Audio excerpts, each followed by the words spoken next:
Further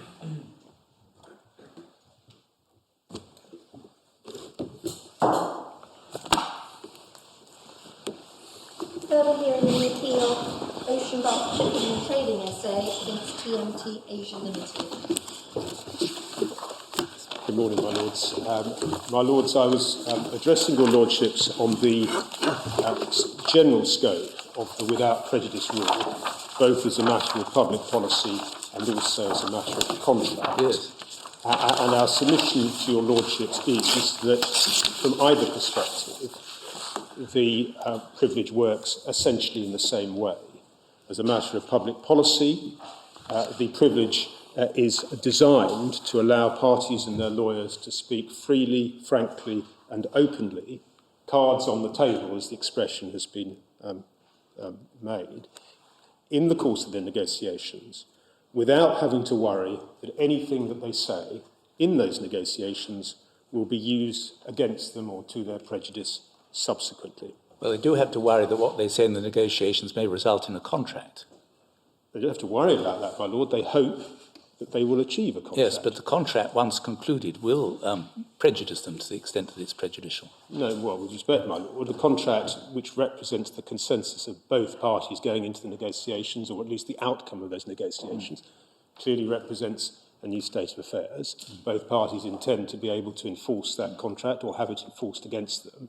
And certainly, my lord, I would submit that that would not be, with respect, an interpretation of the prejudice which parties envisage lies at the heart of the without prejudice rule. I mean, that is the new state of affairs which both of them expect to be entitled to enforce. I mean, obviously, my lords, we've always accepted that the product of their negotiations, the contract, can be enforced and will be intended to be. I suppose it's an oral contract. If it's an oral contract, my lord, then undoubtedly, in order to prove the contract, if necessary, there's an offer and acceptance or whatever that amounts to, but in order to prove the contract, you have to be able to adduce the evidence to support the Your case is contract. it that if there were an oral contract, the only evidence that would be admissible would be the words that created the contract. And one would have to say to the court, well, my lord, your lordship can only look at the words that make the contract, but none of the matrix or surrounding circumstances. Now, that would be daft. The reality, my lord, I entirely accept, is that where parties have not chosen to reduce their agreement to writing, so not this case, but if there's an oral contract, an oral agreement, then clearly, if there is an issue as to whether or not that oral contract was or wasn't concluded, then the way that the law approaches matters generally is to look at the negotiations to see if there was an oral contract. And I quite agree, with respect to your lordship, that the idea that if there is a dispute about whether there's an oral contract, it may be, or not, it may be difficult to hermetically seal that into two conversations, one saying these are the terms and the other saying yes. But in principle, my submission to your lordships is this. I mean, perhaps I can move it away from an oral contract and take it more to a contract exchanged, contained an exchange of letters. Or partly oral and partly in writing. Or indeed, my lord, part oral, part in writing.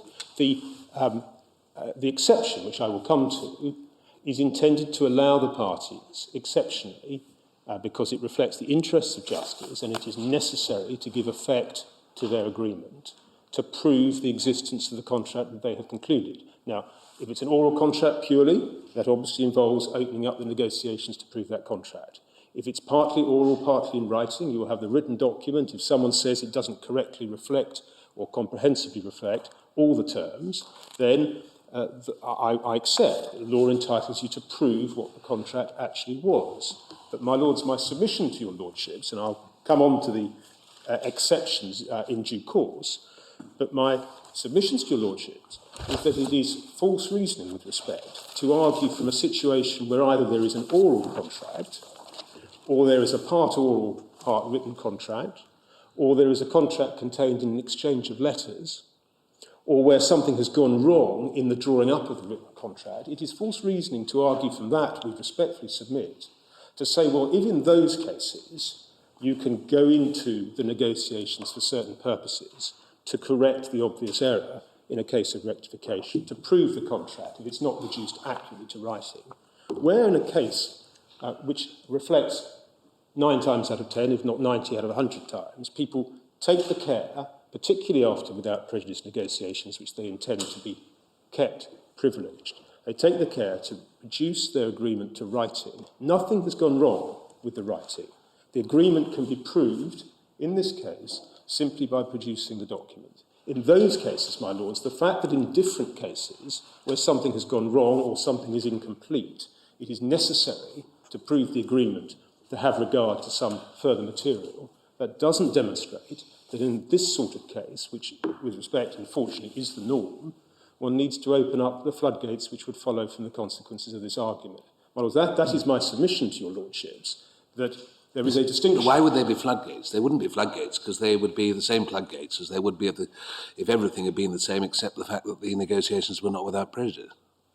There will be floodgates to parties who are negotiating without prejudice with the intention, as was this case, of drawing up a written agreement which reflected their consensus. They succeeded in that consensus, which was, they succeeded in those negotiations, which was the hope. And in those circumstances, where they have taken the trouble to reduce their agreement accurately to writing, it negates the privilege completely by allowing one party, after the event, to say, in the event of a dispute as to the construction of the written agreement, we wish to dredge the background to find something which we say is arguably relevant to the interpretation as a background fact of the written agreement.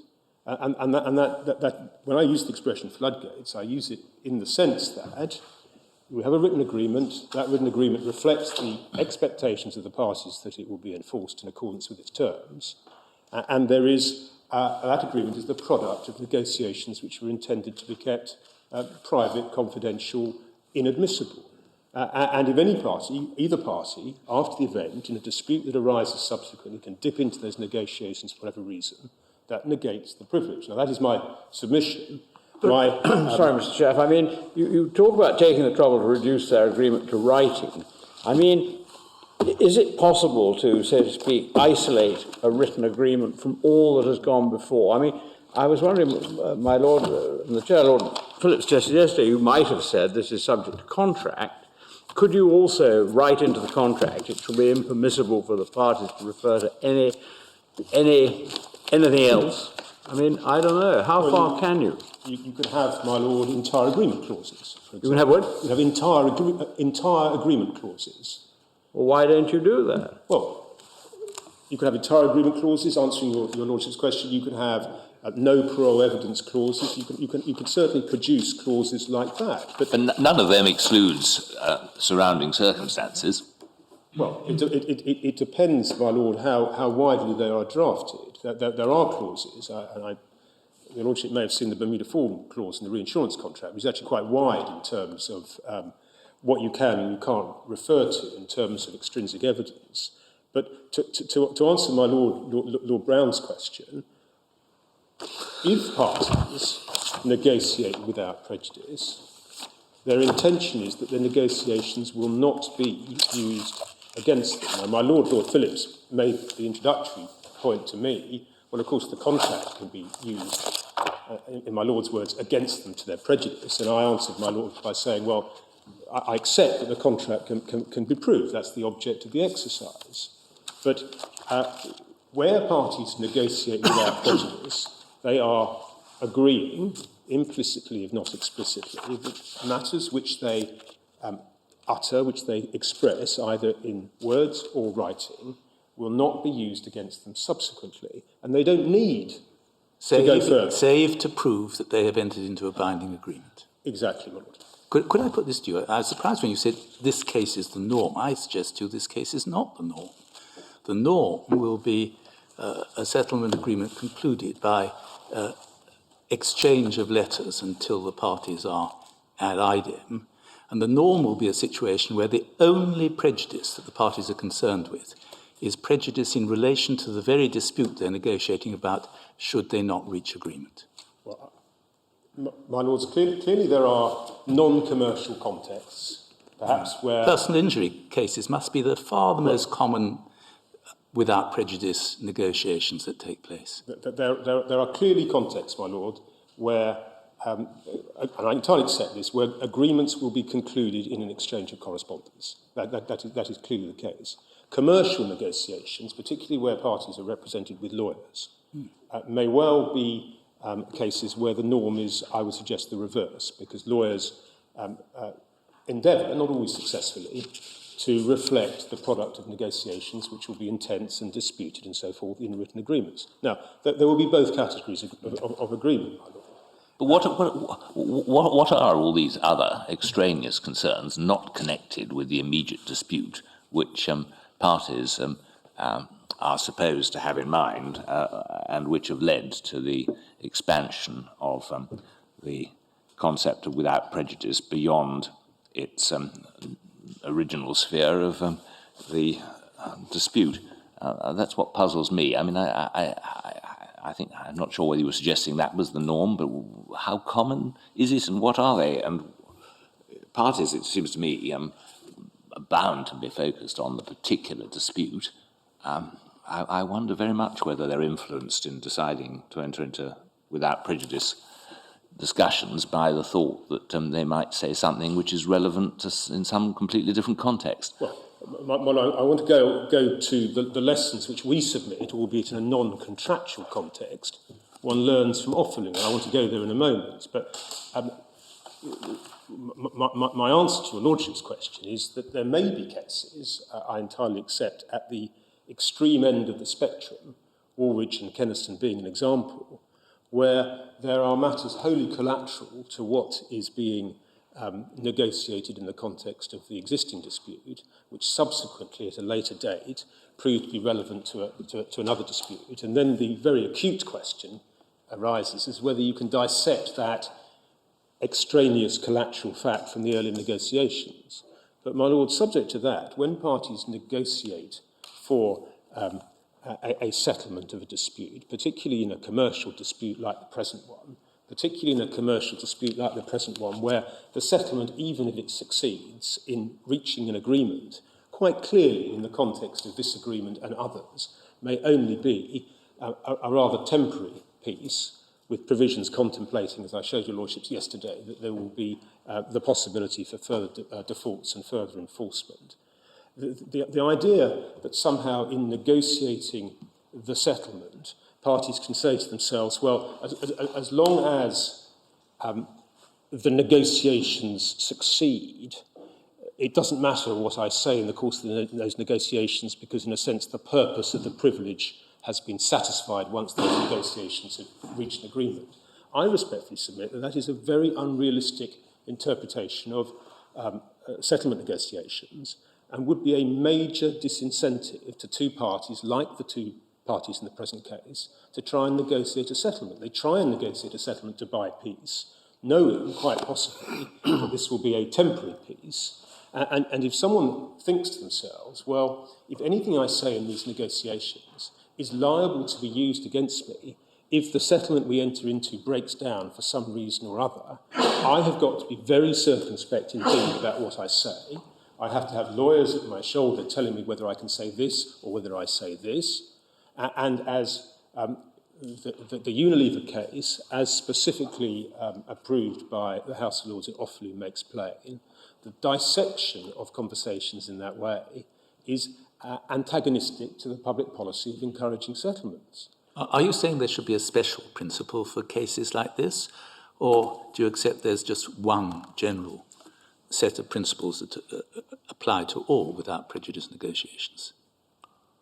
My lord, my primary position is that without prejudice has a, if not a sacred, it has a hallowed, well-understood meaning. There are some blurring around the edges, which I'll have to come to, the concluded contract exception being an example, iniquity being another exception. But when parties negotiate without prejudice, my primary submission to your lordships is that what they envisage by that expression, what they intend, and what public policy gives effect to, is an agreement that what they say in their negotiations will not be used against them subsequently, whether in the existing proceedings or in subsequent proceedings, whether in the event that the negotiations fail to produce a settlement or whether they succeed in producing a settlement. That is my answer to Your Lordship's question. So it is that it applies across the board. Now, if Your Lordships say, and there's an element of this in my learned friend's submissions, particularly his second submissions, well, look at the particular facts of this case, perhaps not drilling down quite as far as going to the nuts and bolts, but looking at some of the headline features of the particular facts of this case, doing a balancing exercise to reflect the 5 or 6 considerations that he urges upon Your Lordship, then part of that context is, if we're going down that road, it's a commercial dispute between commercial parties who are in a long-standing relationship, which is not being ended by the settlement agreement, and in relation to which the parties clearly envisage that there is the possibility of further disputes. I suppose you could have a situation where you had a settlement agreement which, if either party didn't perform it, was to be treated as discharged with the original rights re-arising. And then, if there had been statements during the course of the settlement negotiations, I think one would be understand the argument that they couldn't be referred to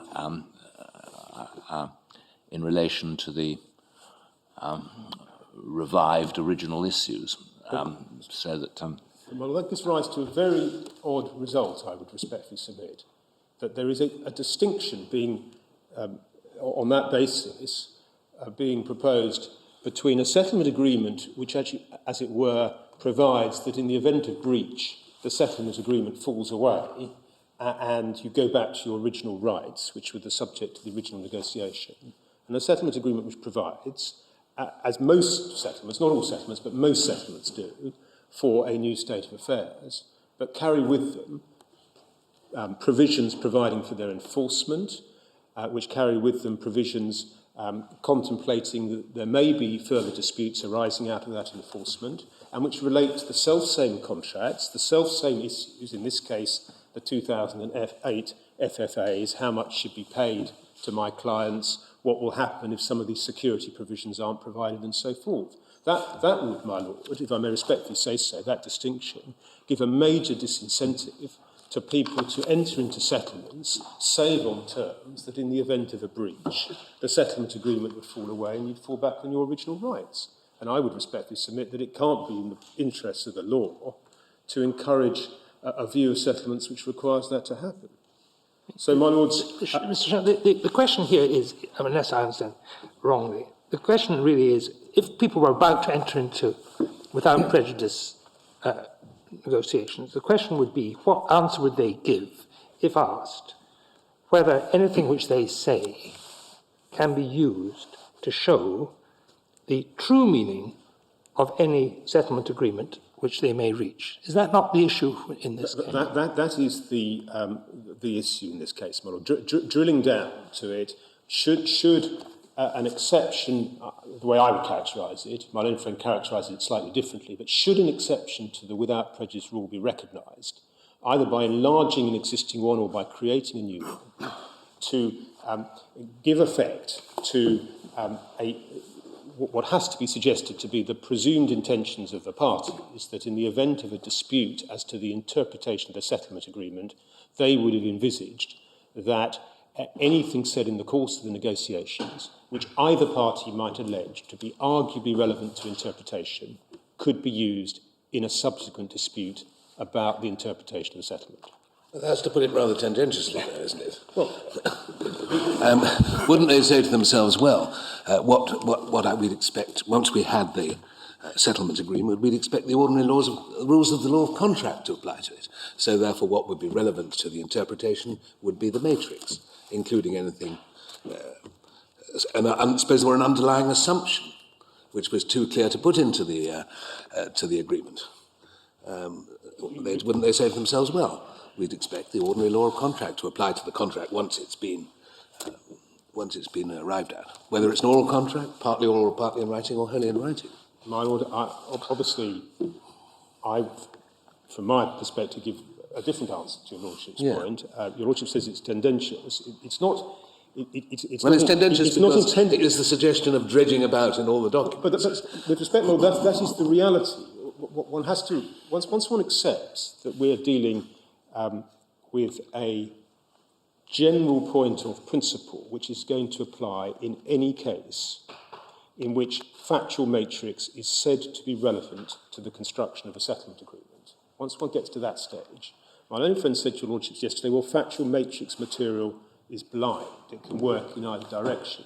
But the reality of any piece of litigation, as your lordships will know, moving away from without prejudice materials for a moment, is that in if not all contracts, very, very many contracts, one party faced with an argument on a contract will seek to buttress its arguments on construction by reference to factual matrix material. Most of that factual matrix material will actually, at the end of the day, be completely unhelpful and unprobative, but nonetheless they will try to do so.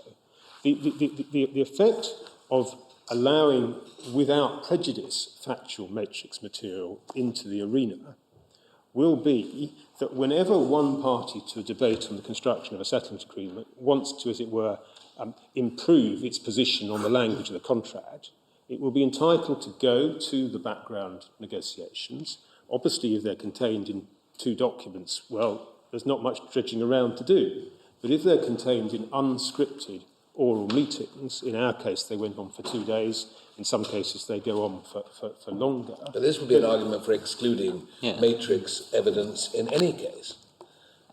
Well, one could simply say that, no, we ought to have a strict rule like some thought existed for Brennan Simmons, say, where you just look at the contract and decide it. Don't have any matrix. I mean, that was the objection to that, wasn't it, really? Well, I want to come on can I just answer your Lordship's point this way? That there is an objection to looking at pre-contractual negotiations, and I want to come on to that in a moment, if I can.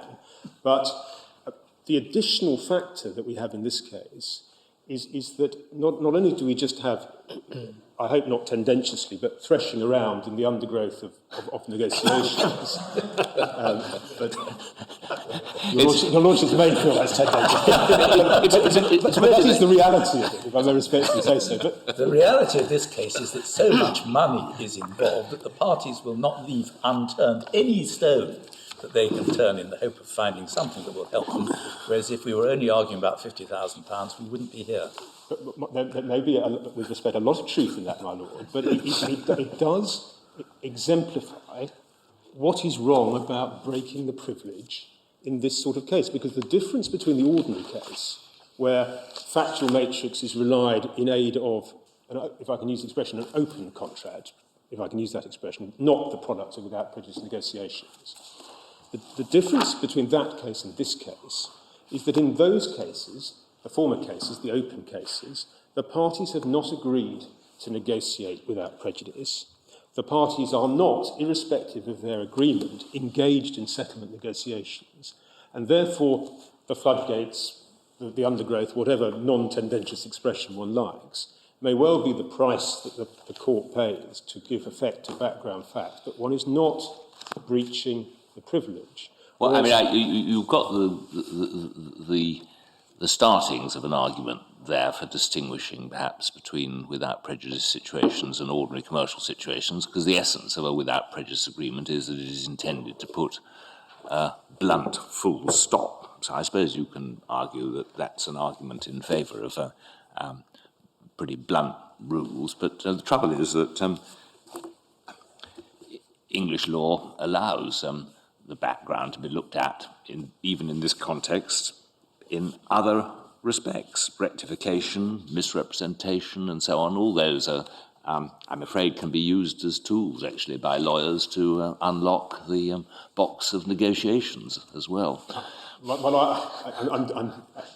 I'd like to be able to, as it were, compartmentalise some of the answers to a lot of these different points, but picking up my, with respect, but picking up my Lord's point about rectification, I will submit to your Lordship that yes, there are these other boxes, there are these other labels, these other tools. My Lord Clark's point about the oral contract, rectification being another example, where if matters were engaged in a different sort of situation, then I would have to accept that more material, possibly all material, depending on the nature of the dispute, would have to be adduced in evidence notwithstanding the privilege. But my answer to your Lordship's point, and I want to come back to rectification, is that just because in certain categories of case there may be the necessity to open up the privilege, it doesn't follow that where nothing has gone wrong with a contract which has been reduced to writing, that you go to the negotiations, putting it non-tendentiously, and are allowed to dig for anything which either side says is arguably relevant to construction. And we submit that in a non-contractual context, and I'll come back to the contractual context, because obviously, as my Lord Roger says, that is actually what we are, in essence, dealing with here. But in a non-contractual context, the decisions in Unilever and Offaly make it absolutely plain that both as a matter of policy and as a matter of contract, the law does not encourage, it strenuously discourages fine and subtle distinctions. Could I just take you up on when you say that nothing has gone wrong with the contract? Surely something, using that terminology, something has gone wrong with the contract. If the contract, if one's trying to ascertain the true meaning of the contract, and you are disabled, as you, on your submission, you are disabled from looking at relevant material, so that you would ex hypothesi actually arrive at a wrong interpretation of that contract. Now, surely that is just as much something going wrong with the contract as if you're in a rectification situation. Well, my Lord, my answer to your Lordship's point is this, and there's no doubt about how the general law proceeds, and we've seen Manai and we've seen Chartbrook, that if something goes wrong with an ordinary contract, if I can use that expression, if words are used, the alligator example being the classic illustration, that the courts sometimes have two routes, as it were, to strike at that particular problem, construction being one, rectification being the other. I mean, Mr. Chair, just assume that in the without prejudice negotiation, somebody had sent a draft of Clause 5 of this agreement, and here the appellants had said, well, I see that we got this clause and we're talking about cooperation, but I mean, presumably that means, because your stuff is sleeved and there's another party, these are going to be tripartite discussions pursuant to that, and your people say, of course. Okay, then this agreement's entered into. I mean, yes or no? You say no, they can't refer back to that conversation? My submission, my lords, is that if the contract is recorded in writing, as it is in this case, that short of rectification, if something has actually gone wrong in, picking up the language of gone wrong again from Sir John Dyson, which I'll come back to, but if something has gone wrong in drawing up the terms into the written agreement, then the appropriate remedy is a rectification remedy, which on the Commonwealth authorities allows without prejudice material to be adduced. The trouble with, answering both my Lord's question and also Sir John Dyson's question, the trouble with, I respectfully submit, combining or conflating a rectification case with a construction case is that the propensity for factual matrix material to be introduced into a construction debate goes far, far, far beyond the situation where something has gone wrong, to use that expression, in the drafting of the contract. Yes, there may be obvious areas, with respect to my Lord Brown's point, where words are used which clearly don't reflect the meaning intended by the parties, and the reasonable bystander would look at the contract and give it one meaning, whereas the parties in their context would give it another meaning. But there are those situations. In my submission, what one has to be careful about in this without prejudice situation is, I would respectfully submit, not throwing the baby out with the bathwater. There may be situations which justify the limited remedy of rectification. But short of that, to admit of an exception for factual matrix, which would cover any situation where one party wants to allege that something is arguably relevant to construction, that means that it covers not just situations where something has gone wrong with the drafting, it covers any situation where one party wants to say, well, nothing's gone wrong with the drafting. There's this clause, it's capable of meaning different things, and I want to be allowed to suggest that this fact, dissected from the negotiations, can be used to inform that debate.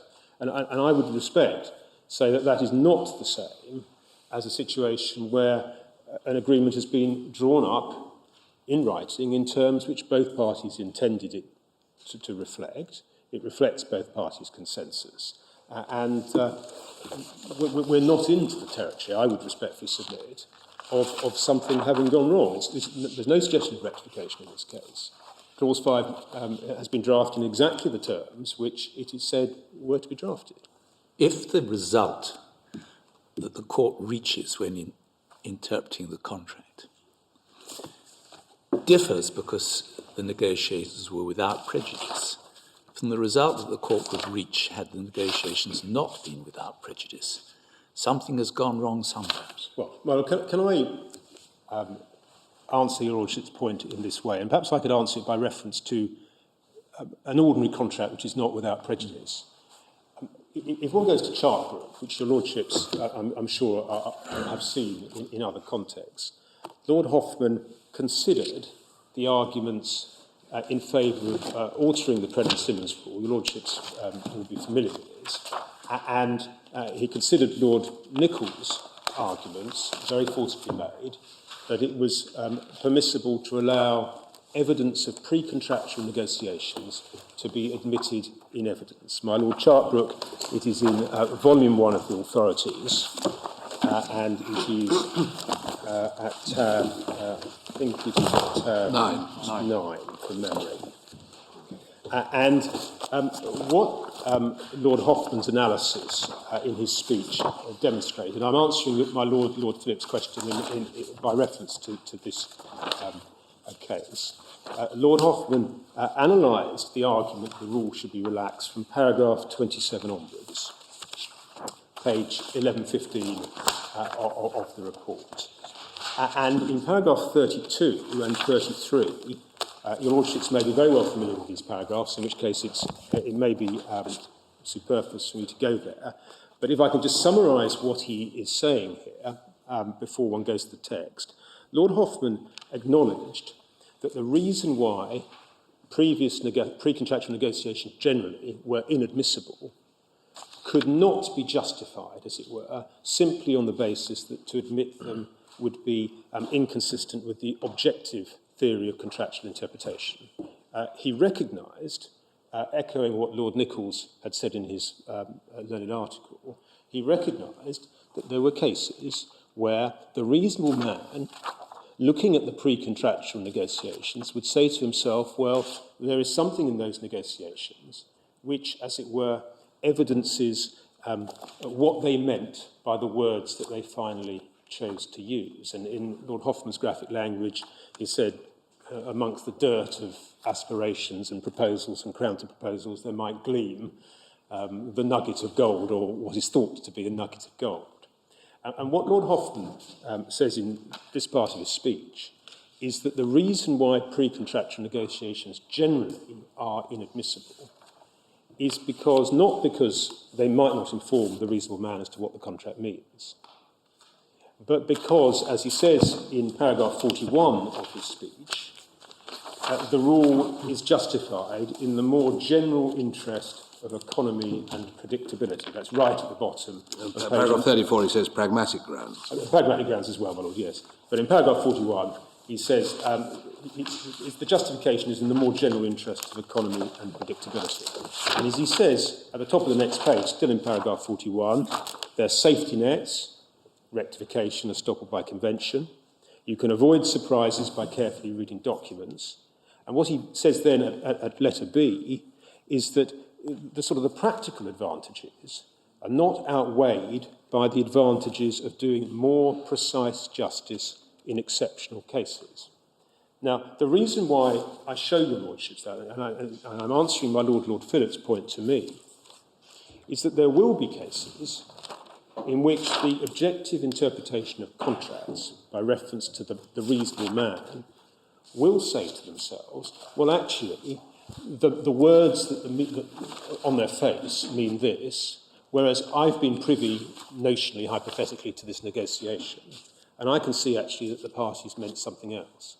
And Lord Huffman has said, well, even though that may happen in a rare case, English law is still going to say, well, no, the benefits of obtaining more precise justice in every case are outweighed by these practical considerations of not admitting But this material. this is a universal rule for construction of contracts across the board. It is, my Lord. And It's not really an answer to my Lord's question. Well, it's intended to be because, and forgive me if it's not, but it is intended to be a long answer to my Lord's question.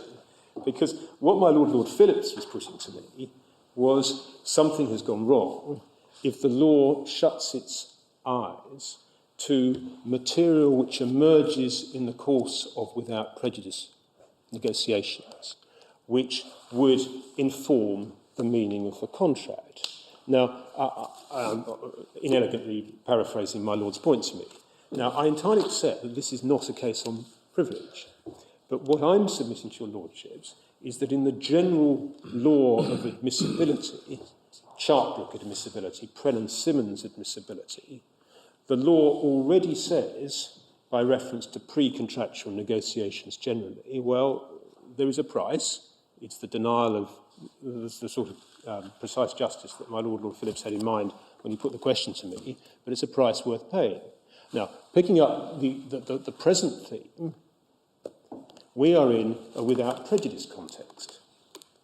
And for present purposes, we are dealing with statements made in the course of negotiations, which are said, and one has to say for present purposes, are arguably, said to be arguably relevant to the construction of the contract on the basis that they would inform the reasonable man in his interpretation of the word. But that's where the law has drawn the line. I mean, the law could be, you can only look at the contract itself. That would be one thing the law could say. The law could say, well, you can look at the contract and the matrix, or it could say you look at the contract and all the negotiations. And it's drawn the line between the second and third of those. I agree with that, my Lord. I entirely agree that general admissibility draws a line between pre-contractual negotiations generally and it's paragraph 42 of Chartbrook to establish a fact which may be relevant as background was known to the parties. But the reason why I'm making this point is that there is already, if I can use this expression, a denial of more precise justice in relation to pre-contractual negotiations. Now, where parties negotiate without prejudice, and the submission that I make generally is that they intend by that, and the law intends by that the negotiations will not be used against them. It is in my submission not an answer, I would respectfully submit, to the submission that not allowing in factual matrix material may deprive the court of material which in the course of those negotiations might affect the meaning of the contract. What has to be said for present purposes, bearing in mind that pre-contractual statements are inadmissible generally, and certainly parties advised by their lawyers would be aware of that. This is just Brennan-Simmons revisited.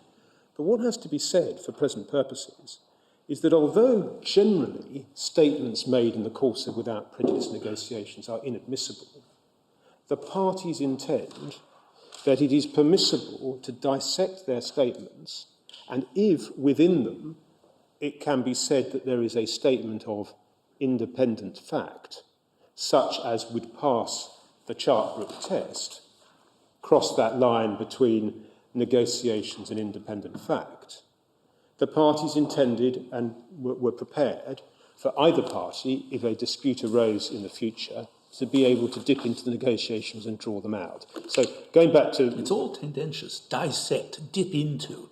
Well, my Lord, the propositions you're putting forward would apply equally to cases, and there are cases, where it's plain as a pikestaff that if you look at the negotiations, a word in the contract should have a particular meaning without dipping into anything at all. my Lord, I'm sorry, it's not intended to be tendentious. The word dissect comes, if I may say so with great respect, from the seminal judgment in Unilever, where my Lord Walker talked in terms about the reason why the law did not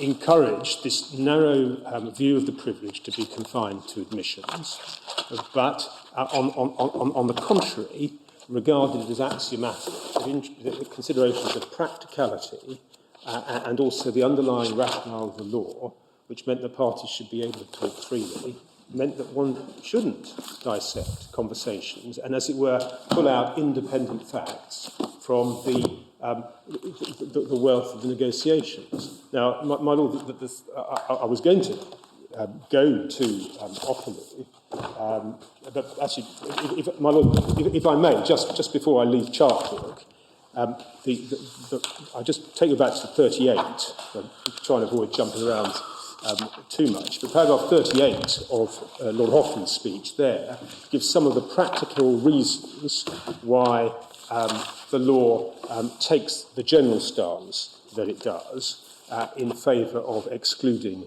pre-contractual statements. Lord Hoffman makes effectively a number of points. One is that surrounding circumstances are by definition objective facts, which will usually be uncontroversial. Statements in the course of pre-contractual negotiations will be drenched in subjectivity, may, if oral, be very much in dispute. Well, of course, if one just takes that for a moment, analytically, we're looking at this as an objective fact, but on the other hand, it's made in the course of pre-contractual negotiations, it's oral, it's going to be drenched, if not in subjectivity, at least in the context in which the negotiations are taking place.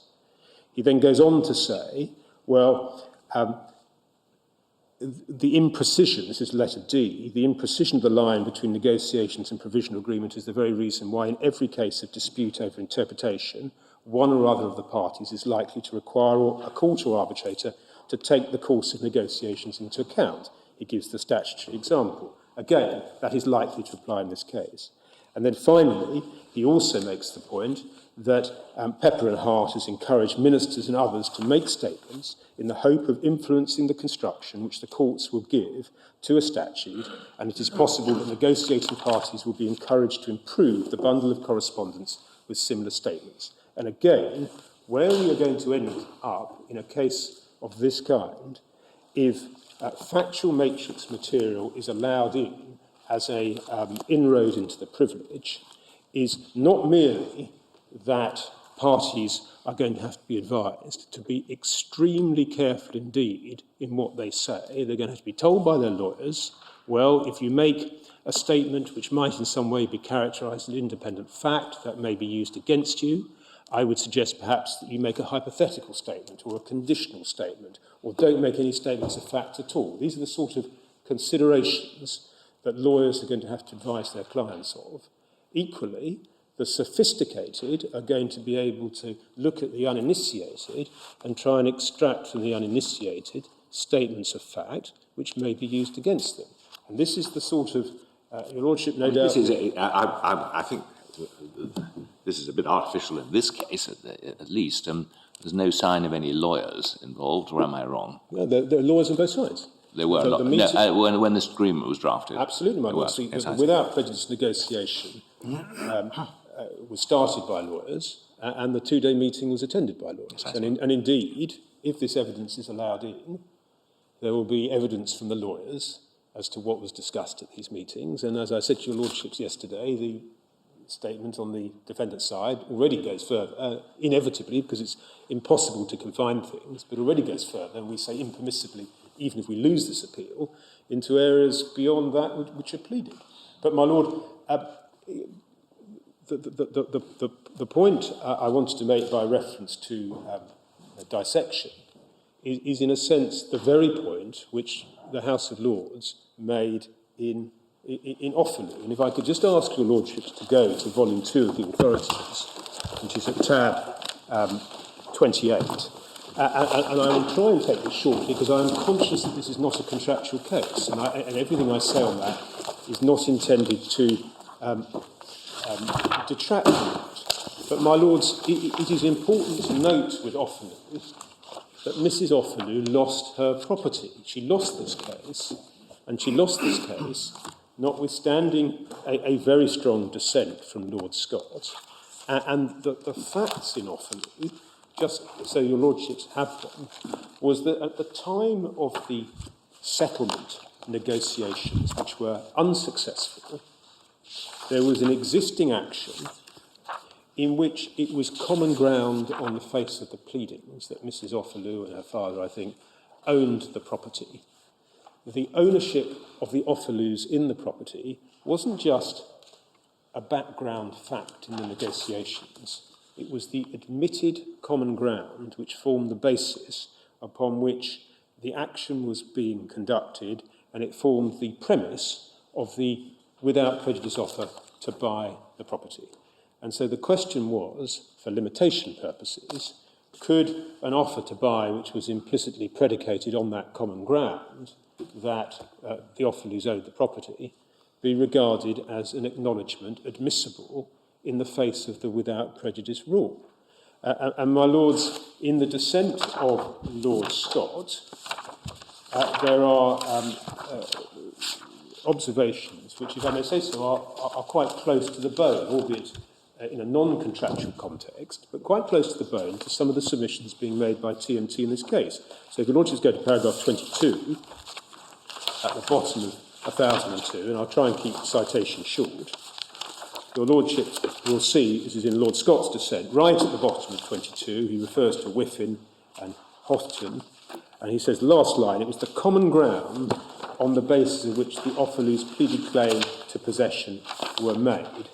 And then after the citation at B, he says the Master of Rolls Romilly was not speaking of matters referred to in the communications that were never an issue, but were common ground between the parties.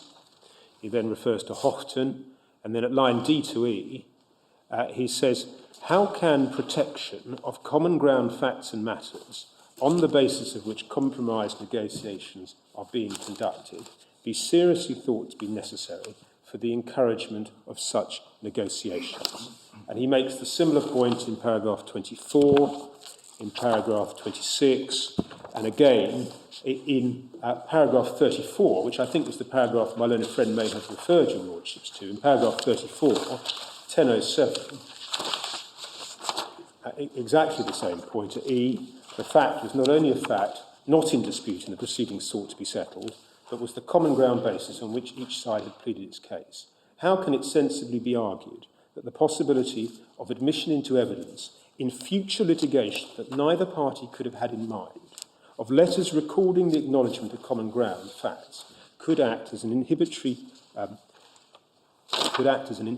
factor discouraging attempts to settle the then current action? And he then says it shouldn't be allowed to extend further than public policy in question requires, shouldn't be applied mechanistically.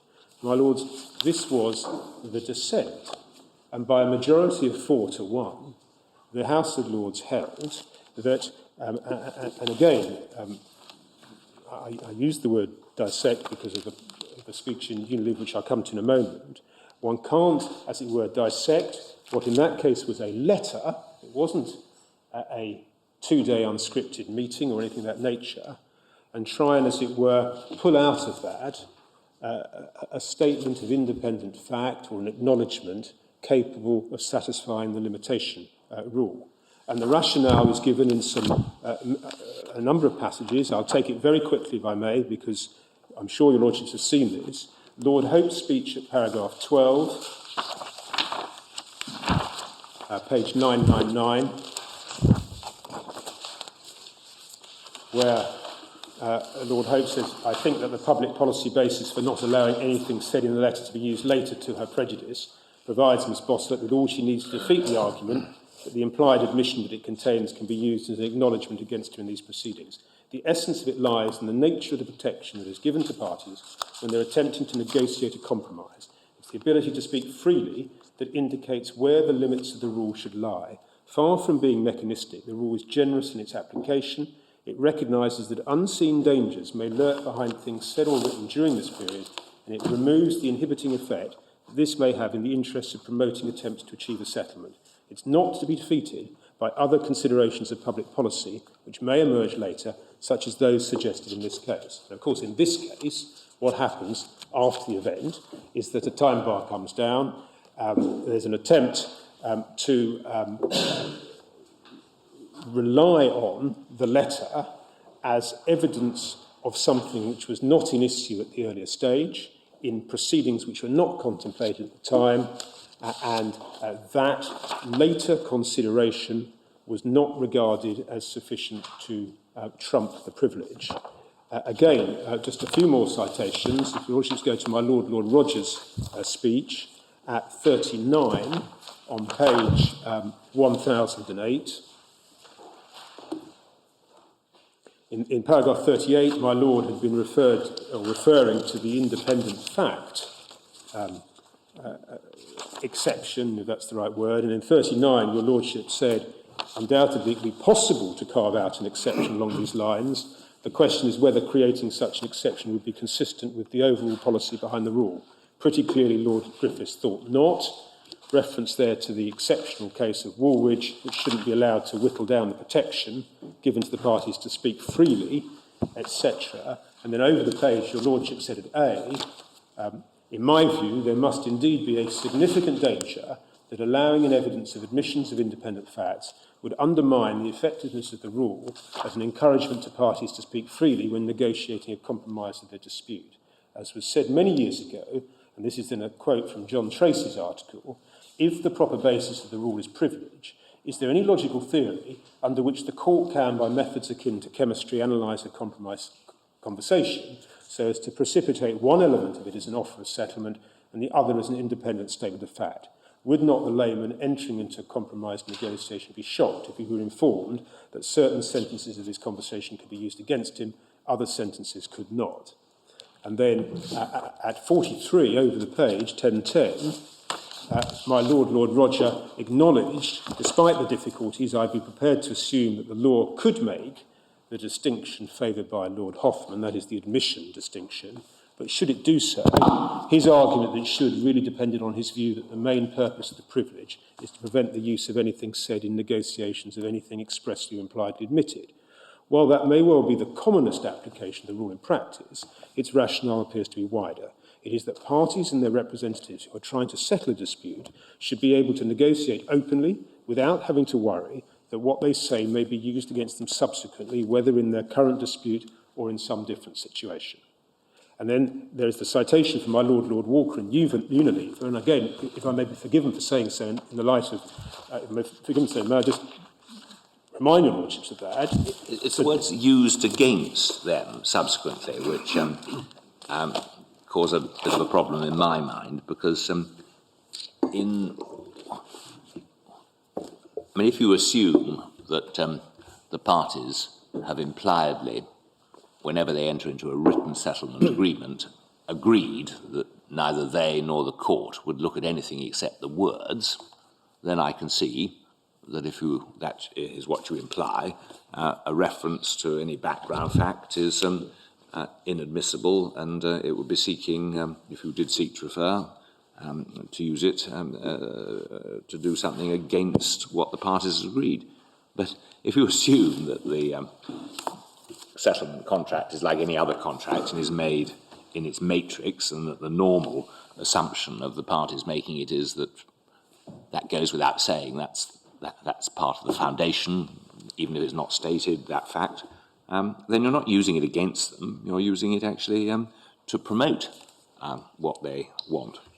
Well, my Lord, I'm going to say it's not the $64 million question, it's the $133 million question, one suspects, if this evidence is relevant. One suspects that it isn't the $133 million question at all. That was my submission yesterday, Mike. But in a sense, your Lordship is 100% right, if I say so, because what this comes to is, do the parties, again, it was my Lord Roger's point, what do the parties envisage, intend, answer testily, of course, if they were actually asked on the subject?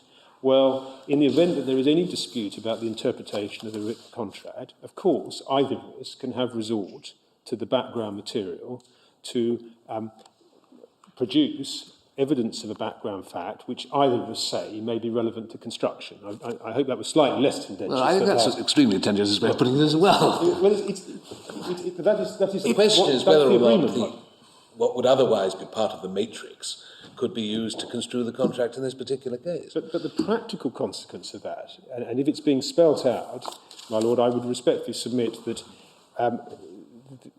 it's not tendentious to say that the parties thereby must be taken to have impliedly agreed that either party may have resort to anything said or written in the course of the negotiations, which either of them may say is relevant to the factual background. That's not that really isn't intended to be tendentious. That is the consequence of the argument, and it must be necessarily implicit in the parties' agreement. But that's implicit in every set of negotiations that parties undertake.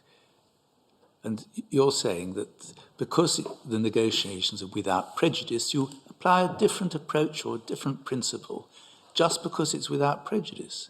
My lord,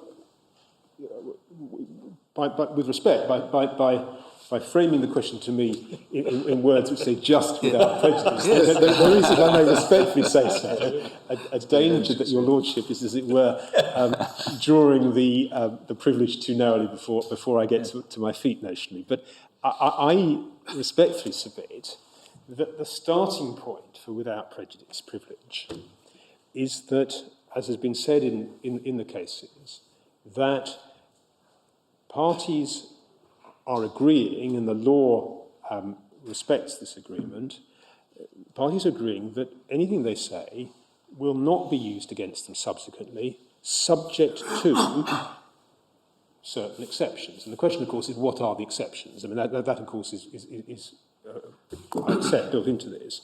But the starting point is that if you have a negotiation without prejudice, parties are intending that what they say will not be used against them. Now, the logic of where we are getting to in the present debate, I would respectfully submit, is that if,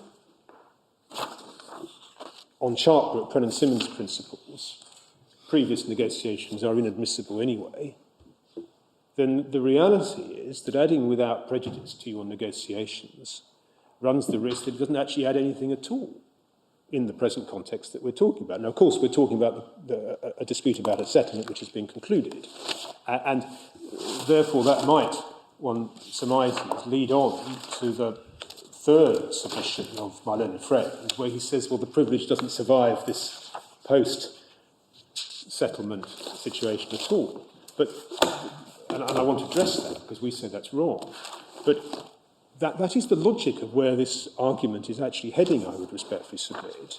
And my submission to your lordship, answering my Lord Philip's point, is that, like many cases, maybe it depends which end of the telescope one picks up first and decides to look from.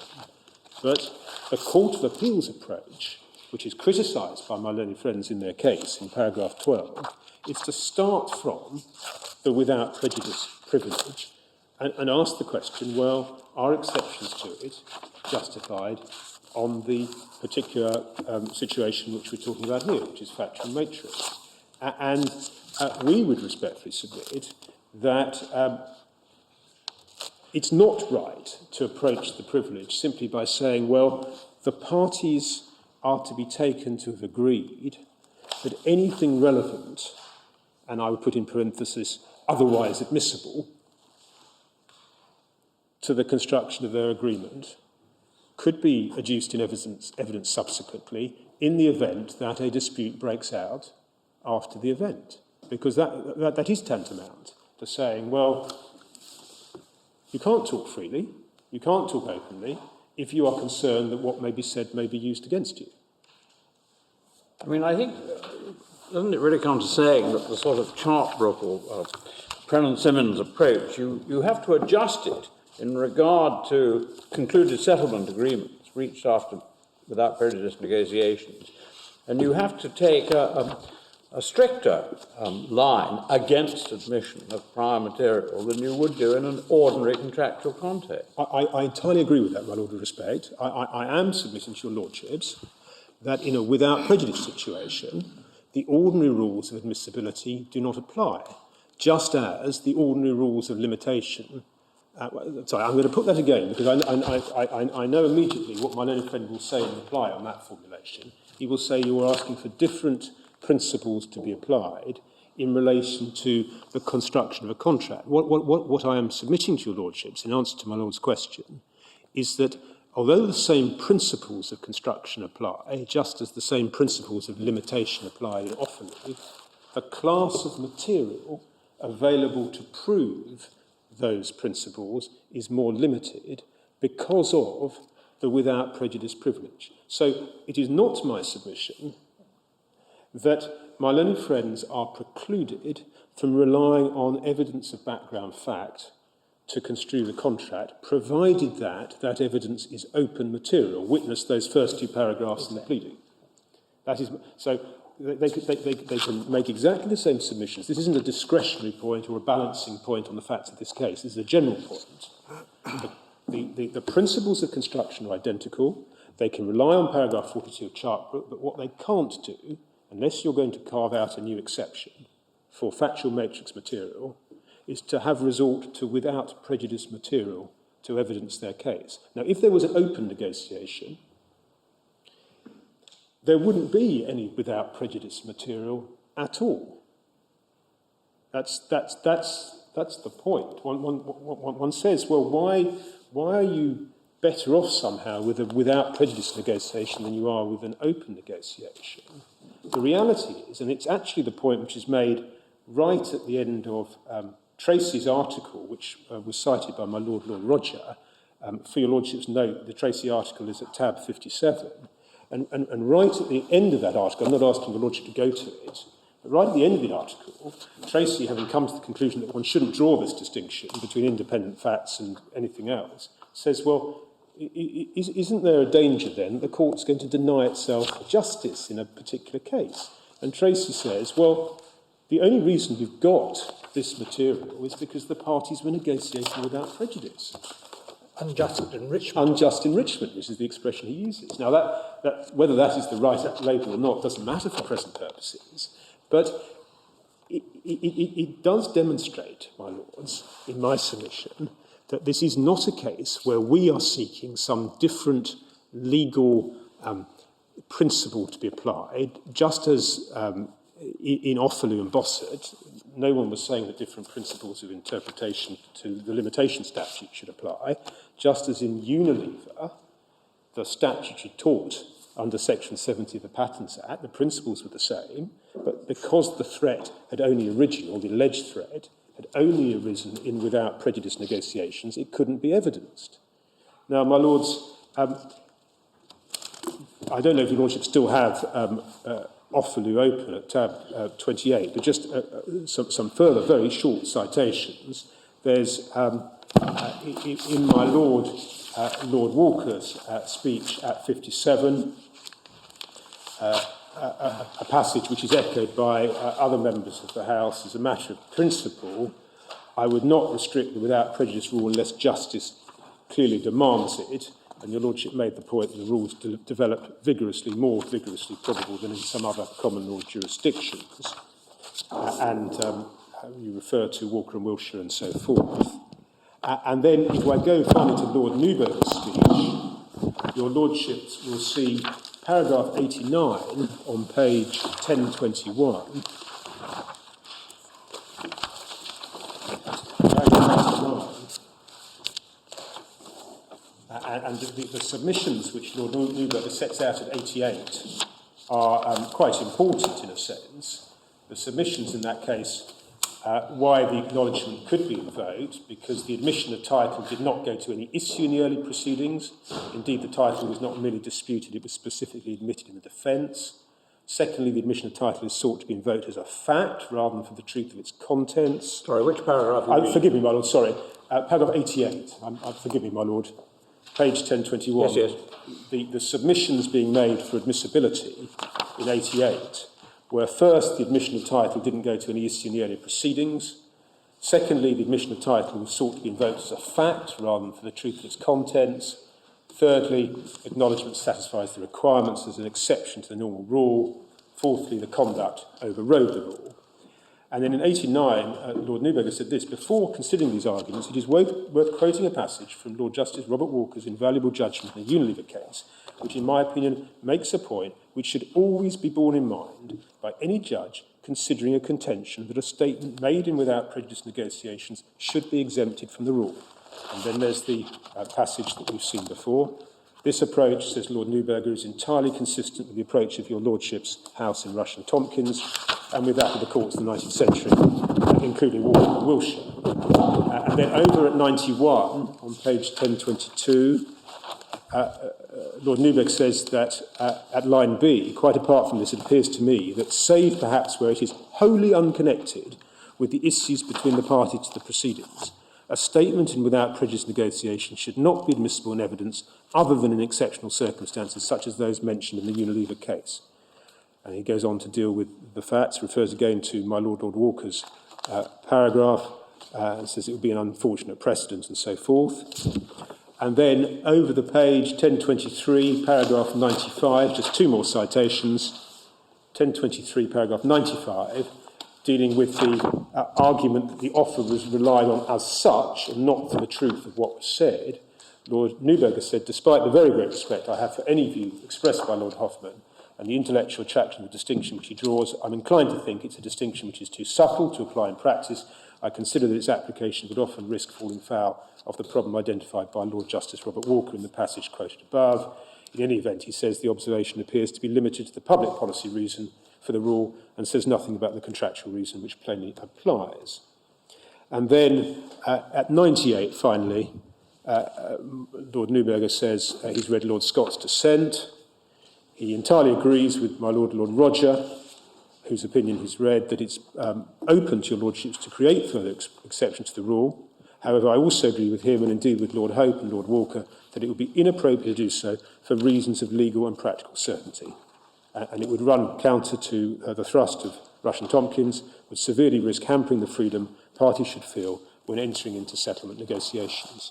Now, that is the general approach that I respectfully commend to your lordships. And of course, it applies in a non-contractual context. Could I just put a point to you, and it's only just occurred to me, that what I've been worrying about is the proposition that if in the course of without prejudice negotiations, one party imparts knowledge to another party of something, and the fact of that knowledge is material to the construction or the effect of a contract, the effect of it being imparted without prejudice means that if they subsequently enter into a contract, they cannot refer or rely upon that matter. And I'm just thinking of subsequent contracts. It would be very odd if knowledge were very material to the construction of the scope of a contract entered into subsequently. But the argument was, oh, well, because the knowledge was acquired in without prejudice circumstance, it cannot inform the interpretation of the contract that the parties have subsequently made. They don't have to enter into a contract subsequently, but if they choose to do so, why shouldn't what they were discussing before they entered into that contract be admissible in relation to it? Well, my Lord, it would be very odd to enter into a contract on a wholly artificial premise of fact. my Lord, leaving aside other, we're talking for present purpose purely of construction at this stage. And so suppose in the course of a negotiation, I'll answer your Lordship's question this way, suppose in the course of the negotiation there is an issue as to whether or not one of the parties knows or doesn't know a particular fact that may be disputed. And in the course of the without prejudice negotiations, one of the parties says, well, for the purpose of the negotiations, yes, I'm prepared to tell you I did know that fact. That is said without prejudice, and it's part of the negotiations to produce a settlement agreement. An agreement is then concluded.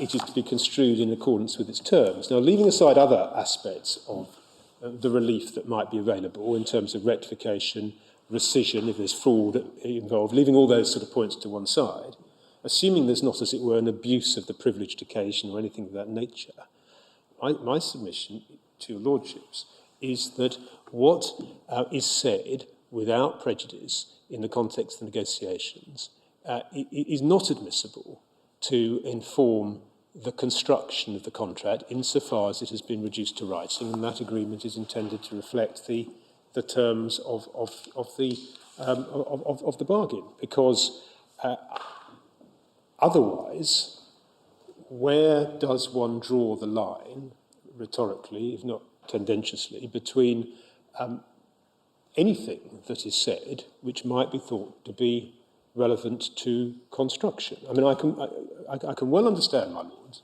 that there may be a very, very clear case. If one actually lifts the lid on them without prejudice negotiations, there may be a case where there's just one document, it's blindingly obvious that someone knows something. There may be a very short conversation in which there's a very clear admission, but it's an admission which is made without prejudice. On the other scale, there may be, and this is really where Unilever was driving at, and where Offaly was driving at, even in a much more discrete case. It may be much harder to dissect the independent statement of fact or the admission or whatever it happens to be, which is said to be relevant to the construction from everything else. And what the policy of the law, as adumbrated in Offaly, shows, and what the parties are to be taken to agreed, I submit, is that nothing that is said will be used against parties subsequently. But if you take your example of saying, I will admit this for the purposes of these negotiations, then when you came to construe the contract which the negotiations led to, surely that would be a potentially relevant fact. Well, it might form the basis of an estoppel, for example, by convention. Well, I'm going to have to come on to the tail end estoppel point in this case. I accept that, but leaving aside other remedies. So, I mean, if you're saying things for the purposes of the negotiations, yes, and what's being negotiated is the contract, it's far from clear to me that without prejudice should work, if you like, in the context of the particular contract. I quite see that in any subsequent dispute, then it might not be admissible. Well, where the trouble with this debate is, of course, one's having a general debate as to whether factual matrix material is admissible or not. There may be very clear cases, there may be very less clear cases, they may be embedded in the negotiations, they may not be. My response to your lordship is that, leaving aside other labels like estoppel, which I'll have to come to, when the parties draw up their agreement, and nothing has gone wrong with it in terms of the terms which are reflective of what they agreed and everything of that nature, then really to restate our position, this is obviously an element of repetition, but they are not to be impliedly taken to have agreed that anything that they have said in the course of those negotiations, which may be said to inform the construction of the contract, is admissible.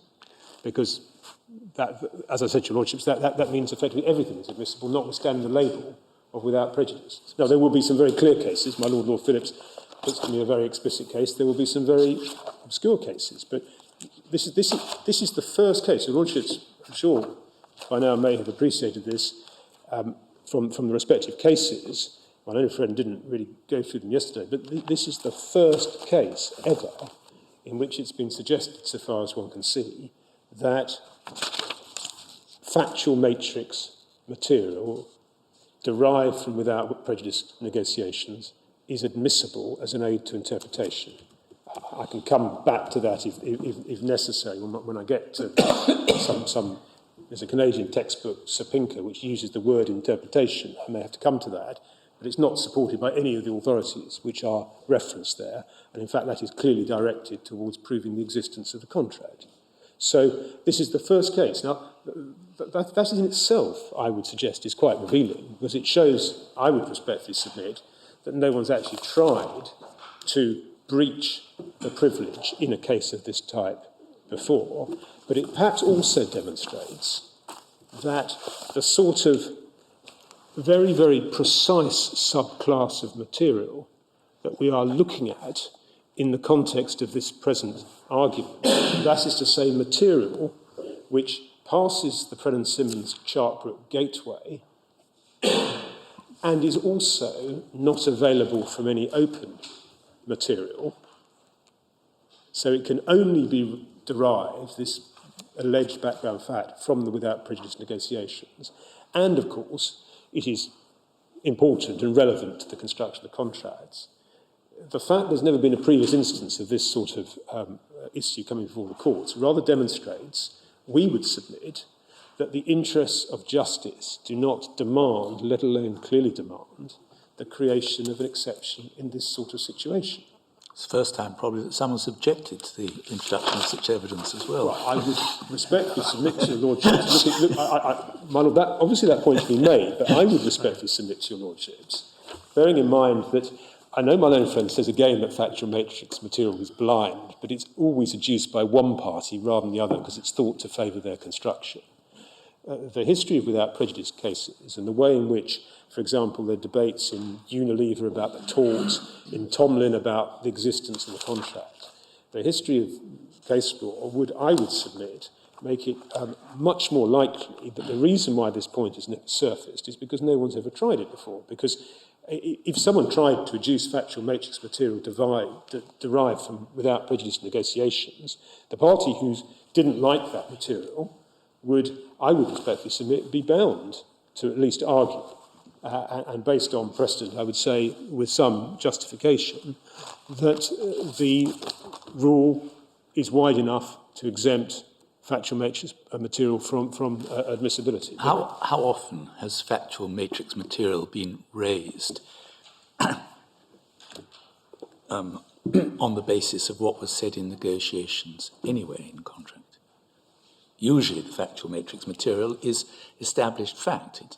And here, we're in a way it's said to be factual matrix, but what's at the heart of this, or part of it anyway, is knowledge, isn't it? Well, what's at the heart of this case, and in a sense I would respectfully submit again, this is a point in our favour, because what's at the heart of this case is a very particular type of alleged background fact. The relevant fact is the statement that most or all of the transactions were sleeved. Now, that was expressly acknowledged by my learned friend's predecessor in the Court of Appeal. You can see that in paragraph 7 of Lord Justice Longmore's judgment, and again in, I think, 28 when he deals with estoppel. My learned friend yesterday submitted to your lordships that he was indifferent whether he was talking about whether they were sleeved or whether they were said to be sleeved. But as my Lord Mance, I think, put to my own friend yesterday, in reality, if there's a relevant fact here, it is the statement that the transactions were sleeved. Now, to answer my Lord's point, therefore, we are in a very peculiar situation here, because the general rule is that statements made in negotiations are inadmissible. That's the general rule. The general rule also is that statements made in negotiations are inadmissible because they are drenched in subjectivity, they reflect offers, positions, proposals, assurances, sometimes even threats, blandishments, and so forth. And what's being said is that a particular statement can be dissected from, forgive me for using that word again, but can be extracted from everything else that was said, whether in the email or orally, and can be relied on as evidence of an independent fact. Now, that is a very, very minor subclass, if I can use that expression, of statements which are going to emerge in the course of negotiations. But they are being sought to be adduced under the rubric of a factual matrix exception, which, if it is allowed in, is going to mean that in any case where construction of a settlement agreement is in issue, any party who thinks there's something in the negotiations for him might be able to say, well, you made this statement. It's not, with respect, too difficult for an ingenious pleader to say, well, the fact that statement was made is relevant. It was made and I relied on it, and it was part of the background to me concluding the contract, and I want to take that out of the negotiations and rely on it.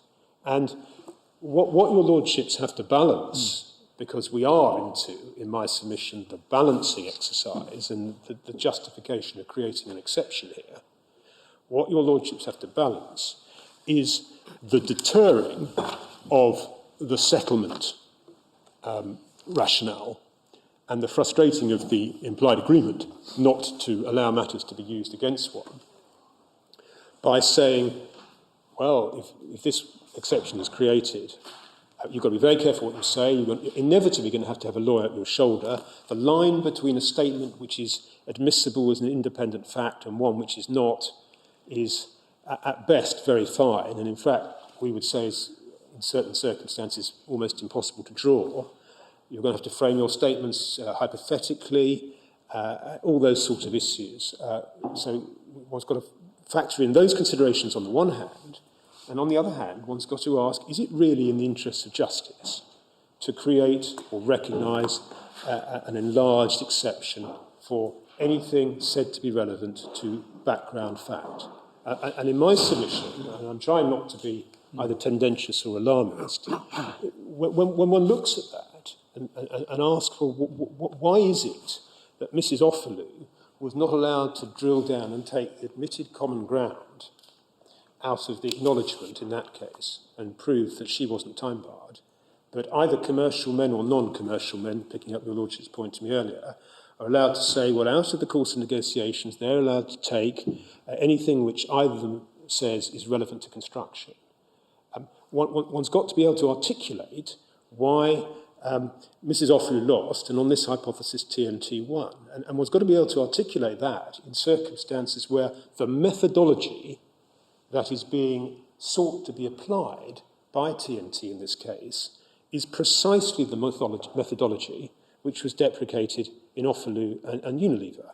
Because although there may be very clear cases where it's obvious what was said, in reality, where you have 2 days of negotiations with lawyers, one's going to have to go through them, and one's going to have to dissect them, and one's going to have to pull out what is said to be relevant and divorce them from everything else. And this then is going to give rise to some really quite practical questions, some really quite invidious questions. What is one supposed to do when, if factual matrix material as an aid to the construction of a settlement is alleged? It's almost impossible to strike out on Chartbrook grounds, because any trial judge and any arbitrator will say, well, that's an issue for trial when we look at all the evidence and decide whether something is or isn't relevant and how helpful it is. So inevitably, if someone is allowed to plead without prejudice factrix matrix material, the material will go to trial. Now, your lordships will say, well, that happens anyway in a non-privileged situation. But in this context, it's happening in the face of a privilege, which, on any view, if the material is not relevant, not critical, or not relevant, should not have been breached in the first place. So the matter goes to trial, the privilege is effectively lost. What does the person, in this case it's my clients, what do they do when someone seeks to dissect? So the privilege is not a privilege against kind of disclosure or use, it's a privilege against being prejudiced by it. Yes. If you're not prejudiced by it, because it's irrelevant, you can't say you've somehow lost the privilege. It simply hasn't been relevant. Well, with respect, it's a privilege against disclosure, which in a sense is more relevant, of course, in the third-party context. But it's not relevant at all when it's a privilege against bi-party context, because you are disclosing. I mean, each party knows what the other party has said in the negotiations. So you're not into disclosure at all. No, we're not into disclosure. You're into being prejudiced by what you've said. We're not into disclosure in a two-party context, my lord, but we're into admissibility. We're into material being used against one. And if it doesn't count against you, then you haven't suffered any prejudice. But, my lord, with respect, that is effectively a licence for saying that there's only a privilege in the sense that it's disadvantageous to you, and at the end of the day, if the evidence is held to be critical by the trial judge, but if it's not, well, you haven't lost anything, and therefore you haven't been prejudiced, and therefore don't worry about without prejudice privilege, don't worry about admissibility. Everything should go to the trial judge who can assess the relevance, and if it's not relevant, you haven't lost anything. My lord, the whole point, I would respectfully submit, of negotiations on a without prejudice basis is that either businessmen, and we're of course dealing with businessmen here, but other parties, are intending to talk freely without matters necessarily coming into the arena of a dispute, being used as evidence against them, If it's in public court, then it will be in public. Obviously, if it's in arbitration, it won't be. But I do submit, my lord, it's a very narrow interpretation with respect of without prejudice to say, well, if ultimately at trial the evidence is considered to be non-probative, well, you haven't lost anything, because that, I would respectfully submit, undervalues the cards on the table aspects, which is intended to be encouraged. Now, there's also the next question of practicality, which is, well, if the privilege is opened up in this respect, someone asserts a representation is made, that representation may have to be put into context, particularly if it's an oral meeting. The person, in this case it's my clients, are put in the invidious position of having to say, well, do we just say, right, we'll try and hermetically confine this as far as we can, or do we necessarily, to avoid what was said to be the concept as implausible as the curate's egg, of being good in parts, have to go further and, as it were, open up matters much more widely? Are we entitled to open up matters much more widely? My Lord Clerk, in the Sumatra case, which was the Morava injunction, where someone used some material on a Morava and then allowed, as your Lordship will recall, the other party then to use the material at trial, your Lordship had to grapple with the suggestion that, well, you hadn't opened up the whole thing, and your Lordship said, no, you've put in some material on the merits. Now the other side are entitled to do what they will with the privileged material. And we're going to get into situations where parties are going to say, if they're allowed to, well, I can see a representation of fact which I want to rely upon as evidence of background, and the other party is then going to have to make choices as to whether or not to open up the context, to put the representations in their proper context, or indeed to blow the whole privilege, which may be their option. Now, there are practical issues of some importance, in my respectful submission, and they arise in the context of a very narrow case, in a very narrow class of evidence, which squeaks through the Chartbrook gateway, which isn't available on any other open basis, which has only been provided because the parties have been negotiating on a without prejudice basis. And we say, with respect, that there is no justification for creating an exception in those terms. And the answer to what obviously underlies a large part of the battleground, the answer to the question of, well, wouldn't the parties have wanted, wouldn't the parties have intended this evidence to be admissible in order to give effect to the true meaning of their contract? I would respectfully submit that where parties are negotiating without prejudice rather than on an open basis, they would not expect, they would not intend that anything that has only been generated on a without prejudice basis would be used for the purposes of interpreting a written contract which they have reduced to writing, rather than the alternative, which is to say, well, of course, anything that I may have said may, if it is relevant, be used by either side.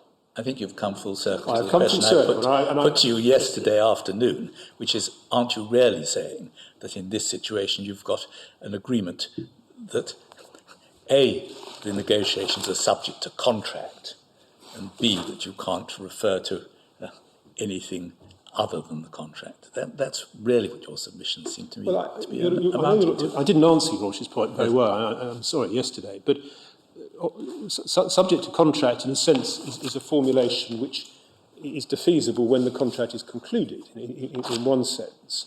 And I would prefer to answer your Lordship's question by saying I'm not using the concept of subject to contract. I am submitting to your Lordships that if people negotiate without prejudice, they are negotiating on the basis that what they say will not prejudice them. Now, I agree with those of your Lordships who have said to me, well, what does prejudice mean? Is it being used against them? Which is the point which my Lord Mance put to me. And my answer to that is that if material is being derived exclusively from the without prejudice negotiations for the purposes of enhancing one party's case to the detriment of the other party's case, that is being used or sought to be used against that party and to its disadvantage. Now, Therefore, it depends. I mean, you look at the ultimate dispute where necessarily one party or the other is trying to deploy the material. The alternative way of looking at it is to look at the settlement agreement and ask, would the parties sensibly have regarded the use of this background material to understand this agreement as being against their interests at that stage, or wouldn't it promote their agreement? It seems to me, actually, that to ask what the parties would have intended is the usual way of the court of appealing to some notional contracting party and actually imposing its own view, which is inevitable. it is inevitable. My lords, I'm conscious of the two ways that my learned friend, the two primary ways that my learned friend put his case yesterday to your lordships. His primary way is to suggest to your lordships that you don't get into any, describe it as a balancing exercise, but in effect it is you have a privilege and you have to show that you come within the exception. But his primary submission to your lordships is that the introduction of factual matrix evidence promotes settlement. Now, that in a sense begs a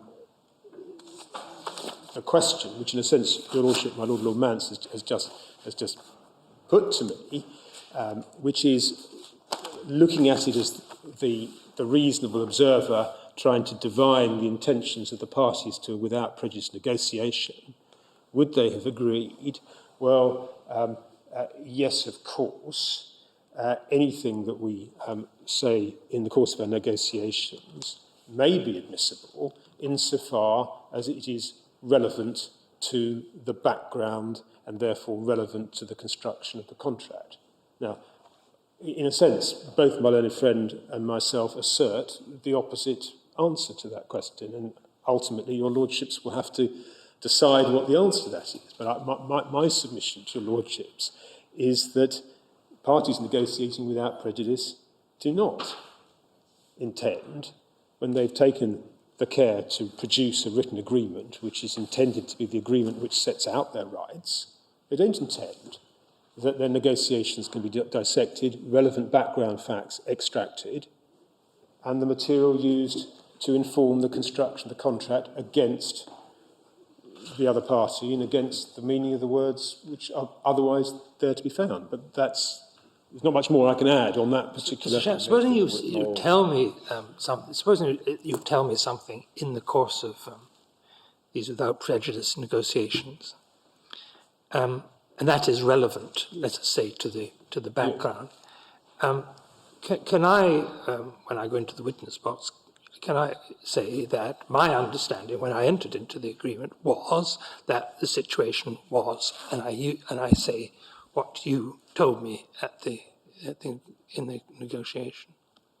My answer to your lordship's question would be no, because your lordship's subjective understanding would be inadmissible on a question of construction.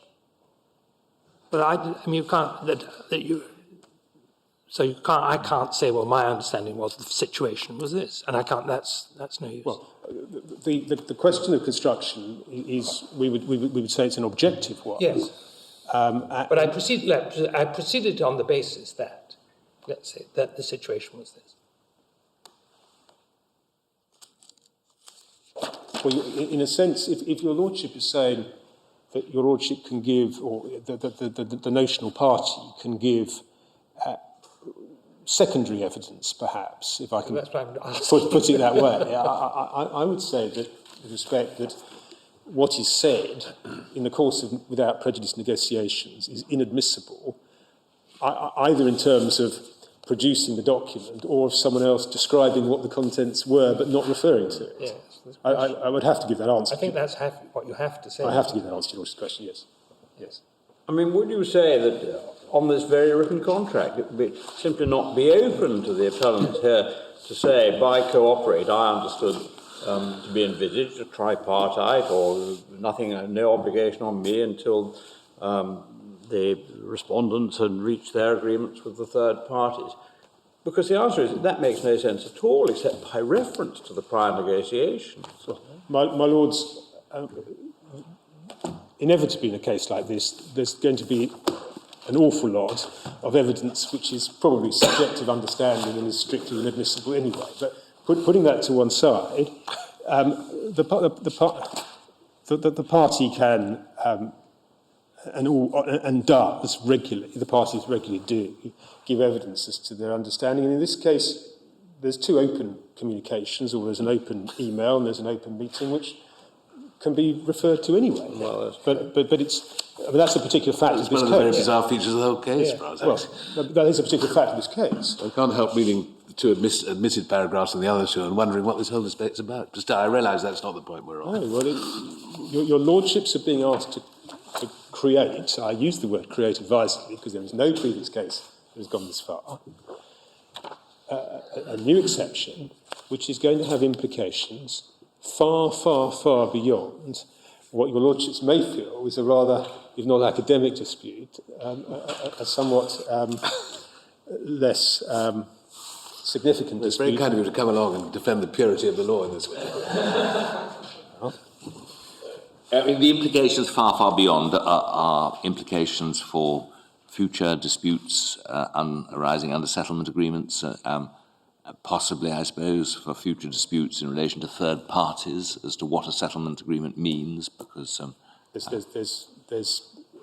there are disputes that have already been compromised by without prejudice negotiations. Yes. There are and which, if factual matrix material is now declared to be admissible, may become thought relevant and admissible by one or other of the parties to those existing disputes.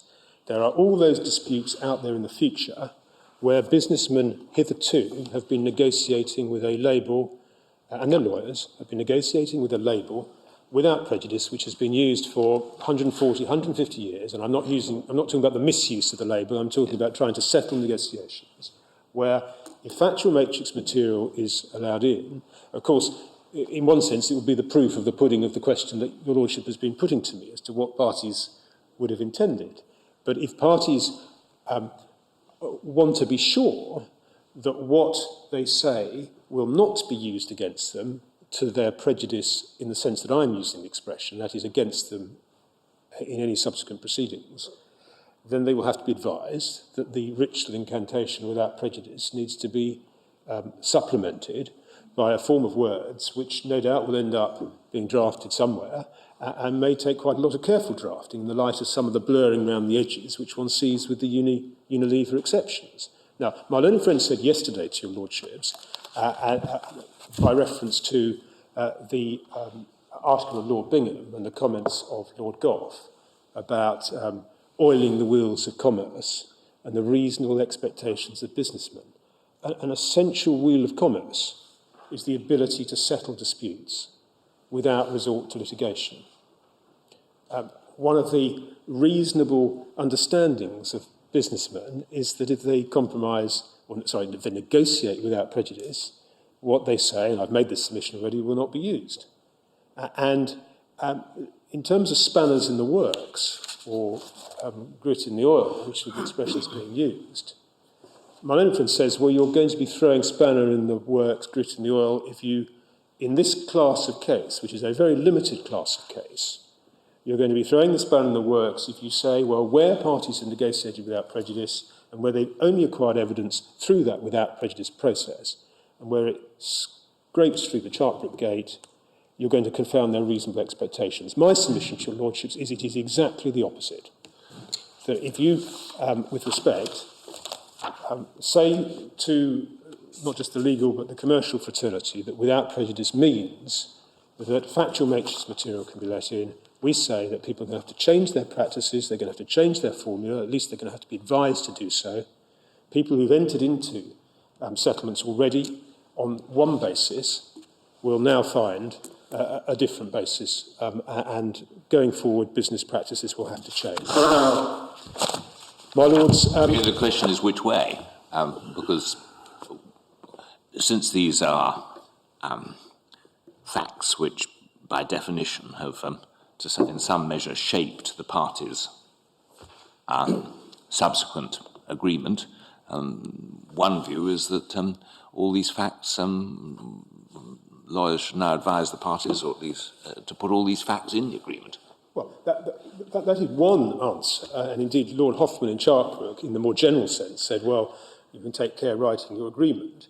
If parties are negotiating without prejudice, knowing that, generally speaking, as I would suggest, that without prejudice negotiations are inadmissible, that what is said is inadmissible, if there is a particular fact, my Lord Philip gave me a particular example, but a particular fact regarded of crucial significance, you either make sure that there's a recital in the agreement to that effect, or you draft the terms in a particular way. Now, of course, in an ideal world, that's great. Maybe it doesn't happen all the time. I acknowledge the exigencies in which these things take place. I mean, if TNT are right, you would presumably have had absolutely no problem, or there would have been no problem about your writing in a recital saying, whereas all these transactions are sleeved, now we will cooperate to close them out as soon as possible. Well, but at the time, it wouldn't have created any difficulty at all, because that was the common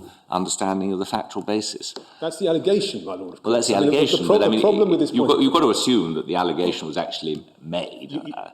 for the purposes of what is a strikeout, you have to assume that the allegation pleaded is correct.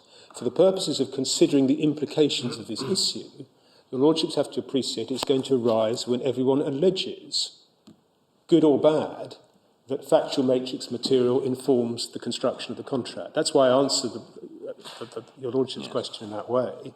And that's why we say that the downside of extending the privilege is far, far greater than the very, very limited upside, to use that horrible expression, of letting in and doing, as my own friend would say, more precise justice, or perhaps Lord Hoffman would say, more precise justice in this particular assumed context. My Lords, can I hope I've answered the various questions so far. Can I move to the question of whether the privilege survives the concluding of the settlement agreement in a two-party context? I want to deal with that. Could I just ask, you are going to say something about rectification at some stage, right? I am, yes, I am. I thought moving on to the concluded contract might indicate that you weren't going to. I certainly am intending to go to rectification. Yes, thank you. Absolutely. I'm going to go to factual matrix and Tomlin, which is a question I think, I'm sure it's your Lordship, or certainly one of your Lordships, asked my learned friend on yesterday. That there is still, I'm afraid, a fair amount of ground to cover, and I apologise for that. Does the privilege survive the concluding of the settlement agreement in a two-party context? My Lords, that is my learned friend's final submission, but in my respectful submission, logically, it is the anterior point, because, of course, if it doesn't, that's the end of the debate. If it does survive the concluding of a contract in a two-party context, and I perhaps want you to add in parenthesis, in relation to an issue relevant to the settlement, then in a sense, the submission that nonetheless factual matrix material constitutes an exception negates, effectively, the survival of the privilege. So in a sense, it is a threshold point that needs to be grappled with. The basis of the argument that privilege does not survive the concluding of the settlement agreement was Lord Justice Linley's observation in Walker and Wiltshire, which is to be found in the case which put this particular point, we say, to bed, which was Rush and Tompkins, which is tab 35 in volume 2. And I'll take this as shortly as I may, my Lords. But, my Lords, Rush and Tompkins, the famous observation of Lord Justice Linley is tab 35, it's page 1287, and Lord Justice Linley's classic definition of the phrase is to be found at 1287, letter B to C. What is the meaning of the words without prejudice? I think they mean without prejudice to the position of the right of the letter, if the terms he proposes are not accepted, if If the terms proposed in the letter are accepted, a complete contract is established, and the letter, although written without prejudice, operates to alter the old state of things and to establish a new one. And that was, with respect, an uncontroversial statement of principle in a case where there hadn't been a concluded contract, but the Court of Appeal in Russian Tompkins had interpreted that expression, one sees at 1287F, in particular, subject to, 4 lines up from the bottom of that paragraph, in particular, subject to any such modification, the parties must be taken to have intended and agreed that the privilege will cease even when the negotiations without prejudice come to fruition in a concluded agreement. And the same point at 1288D. However, unless the parties have chosen to give the phrase a different meaning, once the without prejudice correspondence has resulted in their reaching a concluded agreement, the protection has served the purpose for which it must be treated as having been intended, and this particular head of public policy has no further application. And then the principles were set out at the bottom of 1290, letter G to H. The purpose of without prejudice privilege is to enable parties to negotiate without risk of their proposals being used against them if the negotiations fail. If the negotiations succeed and the settlement is concluded, the privilege goes, having served its purpose. This will be the case whether the privilege is claimed as against the other party or parties to negotiations or as against some outside parties. My Lords, the matters went to the House of Lords. One can see from the submissions made by my Lord Sir John Dyson, then Counsel, at page 1292, letter E, that reliance was placed on the following propositions by the appellant. The general rule, 1, the general rule is that statements and admissions made by A and B to each other and without prejudice negotiations to settle a dispute between them are inadmissible in subsequent litigation between those parties. There are exceptions, but none are relevant in the present case. The privilege which attaches to those rights is not removed as between A and B unless they consent to that removal, and it is not removed merely because the dispute between them has been settled. And then the submission, the contrary submission, was at page 1295. At the top of that page, letter A, the privilege accorded to without prejudice correspondence determines as and when the correspondence results in a concluded agreement between the parties. My Lords, the documents were sought in this case, disclosure was sought, and for your Lordship's note, I don't want to take time up with it, it's 1286H and also 1298E to 1299A. Sorry, 1286. 1286H. I'm explaining the basis of the disclosure sought. It was 1286H, it's also 1298E to 1299A. And the reason why the documents were sought by the contractor, the subcontractor, was that there had been a global settlement between Russian Tompkins and the GLC for, I think, £1.2 million in relation to all the claims under the head contract. One of those claims included the subcontractor's claim, that was Carey, but it was not obvious from the settlement how much of that global settlement was attributable to the Carey claim. So that was the context in which the disclosure was sought. It's not... It was just an attempt to get a figure out of the global settlement which reflected the value, a higher valuation by the main contractor of Russian Tompkins' claim. Yes, and Russian Tompkins had said the claim was only worth 10,000 or whatever. Carey was saying it was 150,000 or whatever. I got that. And Russian Tompkins had settled with GLC, who were ultimately liable for the claim, and the contractor was trying to say, well, how much have you actually settled for in relation to our claim when you have a global settlement which doesn't break them down? So it's not quite, I accept, it's not quite a question of the construction of the settlement agreement, but it's getting perilously close to it. You have a global settlement which doesn't explain what part of the settlement had actually been attributable to the subcontractor's claim, and the subcontractor wanted to find out.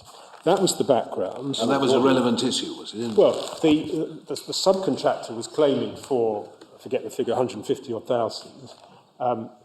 GLC were saying no, Russian Tompkins was saying, no, your claim's only worth 10,000, or whatever it was. And Carey were trying to see whether, in fact, they had settled Carey's claim for more than the 10,000. Well, when you say settled it, whether they'd received more from the building owner.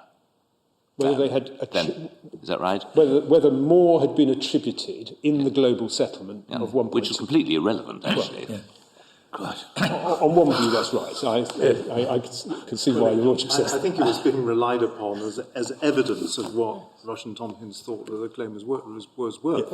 So evidentially it was of some value, but no more than that. Quite good cross-examination material. Yes. There's an admission that it must be a good claim because you thought it was worth so much. This case went a lot further than any case before in relation to without prejudice matter, because it cloaked it in privilege against disclosure to third parties, whether in the same litigation, as I understand it, or in any other circumstance. Well, that was an enormous leap to take. Was it really thrashed out? Well, as to whether it was the right leap to take? Well, my lord, it is a big step. It's been followed in all subsequent litigation. It's been referred to not just in this jurisdiction, but in other jurisdictions. I'm not saying it's wrong, but it is a big leap.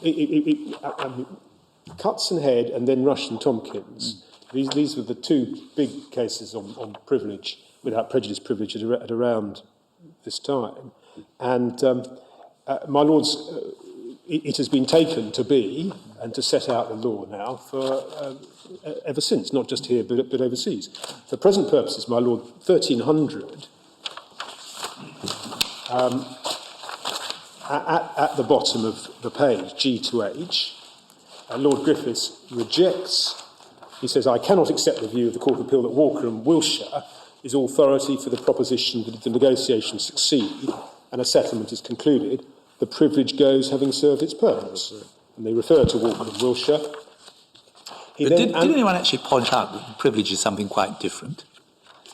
Privilege against disclosure is quite different from a rule that says you can't be prejudiced by a fact which is not challenged as a fact. The answer to your lordship's question is that there is, at the end of this speech of Lord Griffiths, starting at 1303, and I'm not going to take time up, but a distinction between discoverability and admissibility was taken. Your lordships will see that at the top of 1303. Thank you. And then the rest of this speech, from 1303 onwards, is dealing with discoverability. So just for your lordship's note.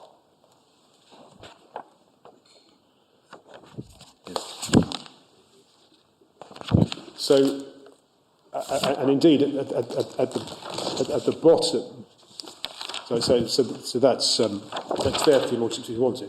But going back to 1301, if I may, Lord Griffiths analyses the question in dispute before the House in that case, which was the tripartite dispute, and he makes the point that it would be an active discouragement to settlement if you knew that if you achieved a settlement, admissions could be used against you by any other subsequent subcontractor. And I'm bound to say that exactly the same rationale is true if you make a settlement in a bipartite, two-party situation, either conscious that there may be further disputes still to be settled, or conscious that your settlement agreement may, and this is a paradigm example in this case, may not be the end of the road and may require enforcement in relation to the same issues that have hitherto divided the parties.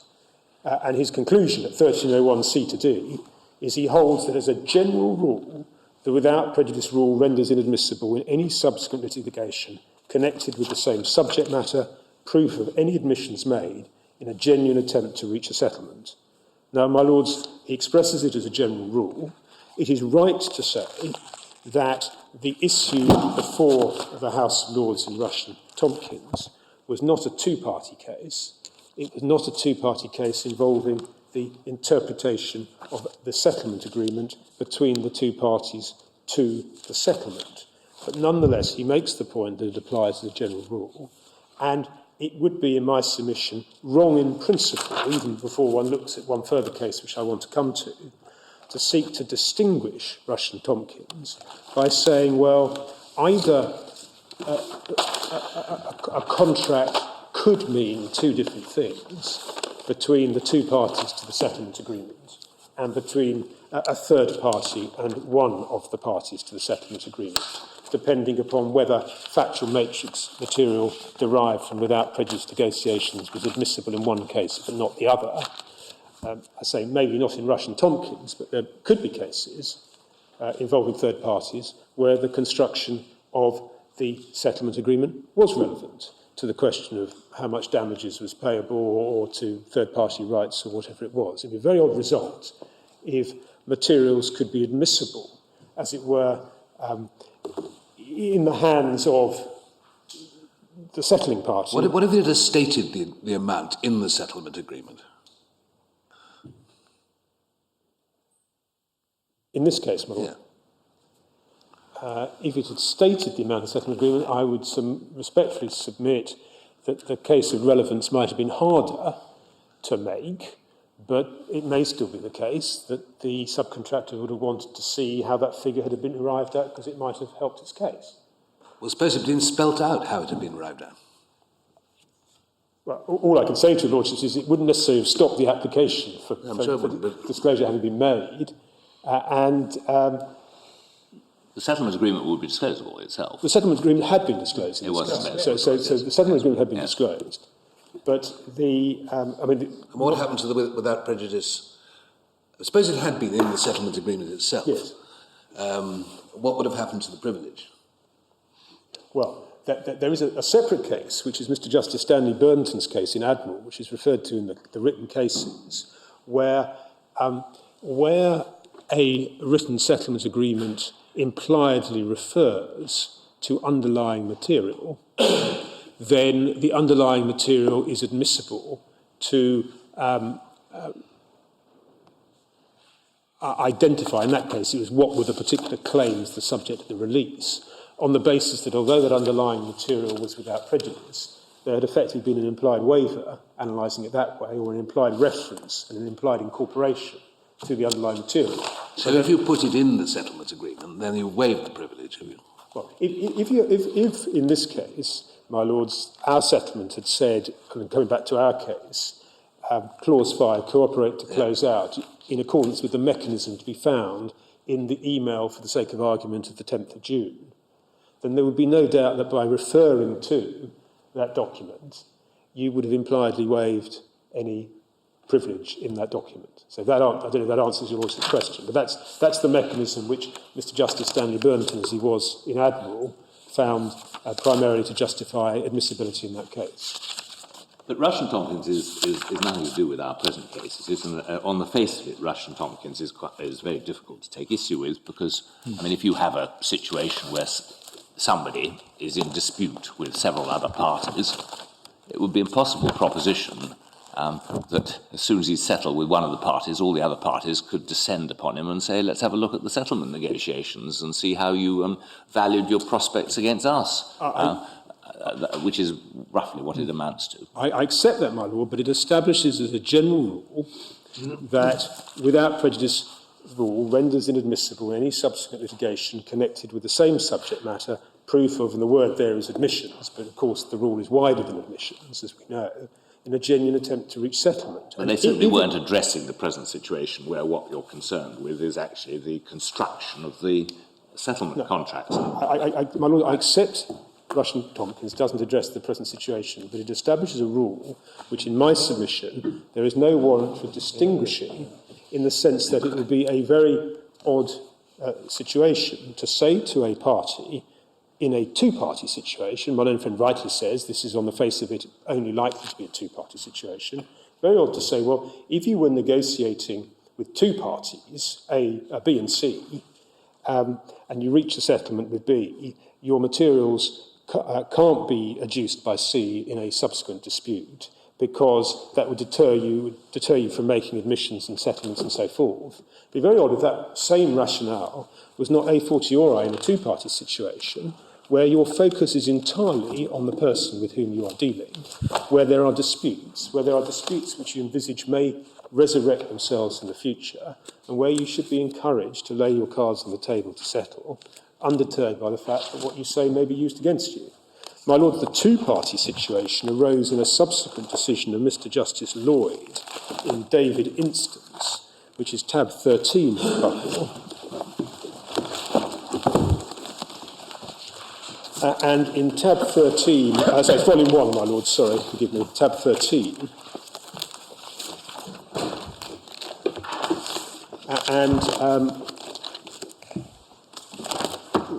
We're getting closer, although not quite close enough, no doubt it will be said, to the present context.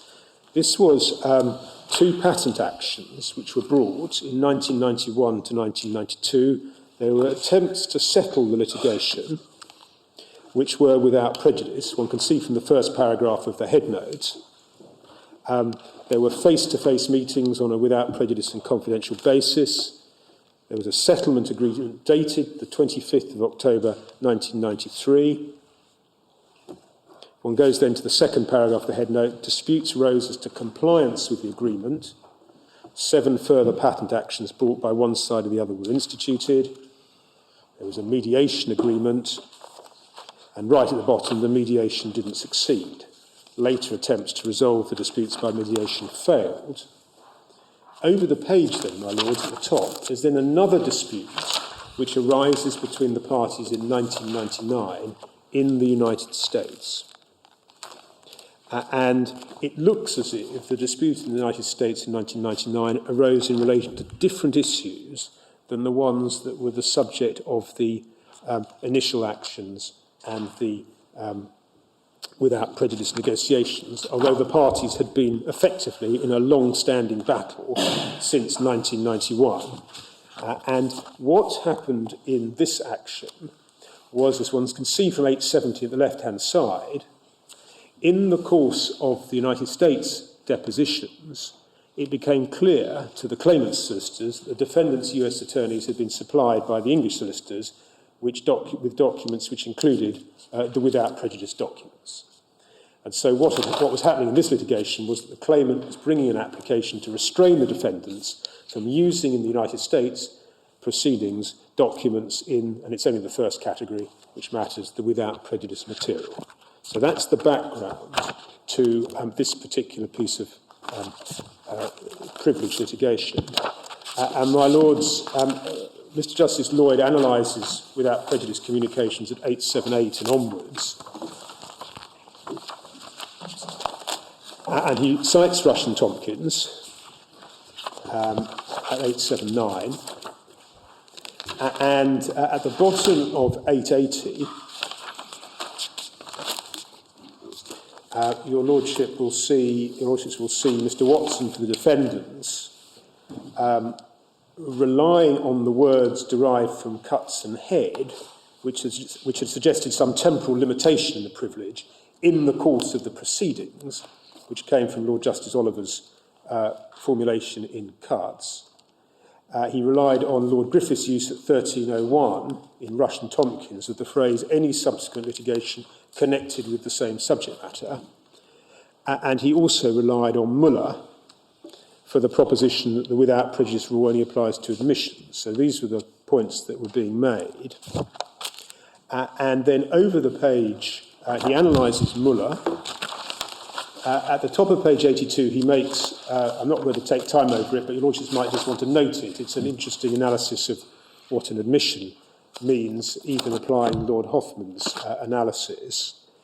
At the top of 883, he refers to Mr. Justice Neuberger in Hodgkinson, where, as you'll see from the citation, the reference to Hodgkinson is tab 22 in the bundle, but the citation from Hodgkinson has Justice Neuberger saying, the party, on the contractual basis, the parties are agreeing that the contents of the correspondence will not be referred to in the proceedings in which they are engaged or which they contemplate, and he comes back to those words in due course. At the bottom of 883, I'm trying to take this as quickly as I can, the last big paragraph, he says, the present case, of course, is concerned with the position as between the parties to the communications and other entities related or connected to them, rather than with complete outsiders. And then finally, we get to his analysis at page 884, and the relevant paragraph has been highlighted halfway down the page. The present dispute arises between persons who either were parties to the original communications or have obtained the documents from persons who were such parties, and to the extent that it be relevant, are commercially and corporately connected with such parties.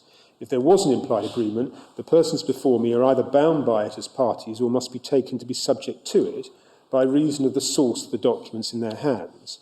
In my judgment, it is very strongly arguable, and indeed probable, that the without prejudice communications are indeed governed by an implied agreement that they will not be used in the current or any subsequent litigation between the same or related parties.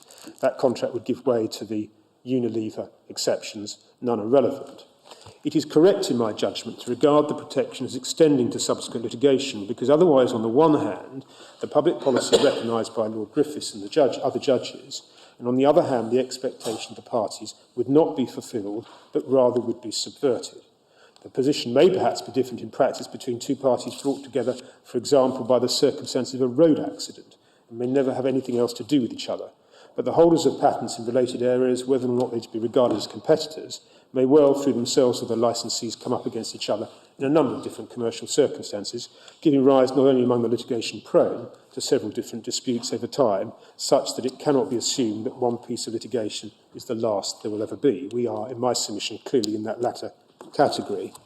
And then skipping over to the first new paragraph on 885, Mr. Justice Neuberger's reference to contemplated litigation, that's from Hodgkinson, seems to me to give some support for my wider view of the contract in this case. It seems to me to be likely that the parties contemplated that there might be other future litigation, that they would not, of course, have foreseen the particular dispute which is now at issue in the United States. I don't say it would always be the case that protection will apply to all subsequent litigation, but in the present instance, having regard to the nature of the business, the rival interests of the parties, it seems to me probable that it will be found to extend so far, subject to the Unilever exceptions. And as Lord Justice Longmore pointed out in the Court of Appeal, because this was an injunction, Mr. Justice Lloyd was talking in terms of probability, which was, of course, the relevant threshold in that case. Well, there he was spelling out a contract, an implied contract, having regard to the particular circumstances of the parties. Well, and indeed, and this has been subsequently held in the case that your lordships were slightly threatened with, if you may forgive me for saying so, on the human rights front yesterday, the Prudential case. One of the points that came out of that case, and it's important in this context, is that where the proceedings are overseas, it's quite difficult to apply English public policy dictates to restrain the use of or admissibility of evidence overseas, which is why, as they said in Prudential, you really have to plead.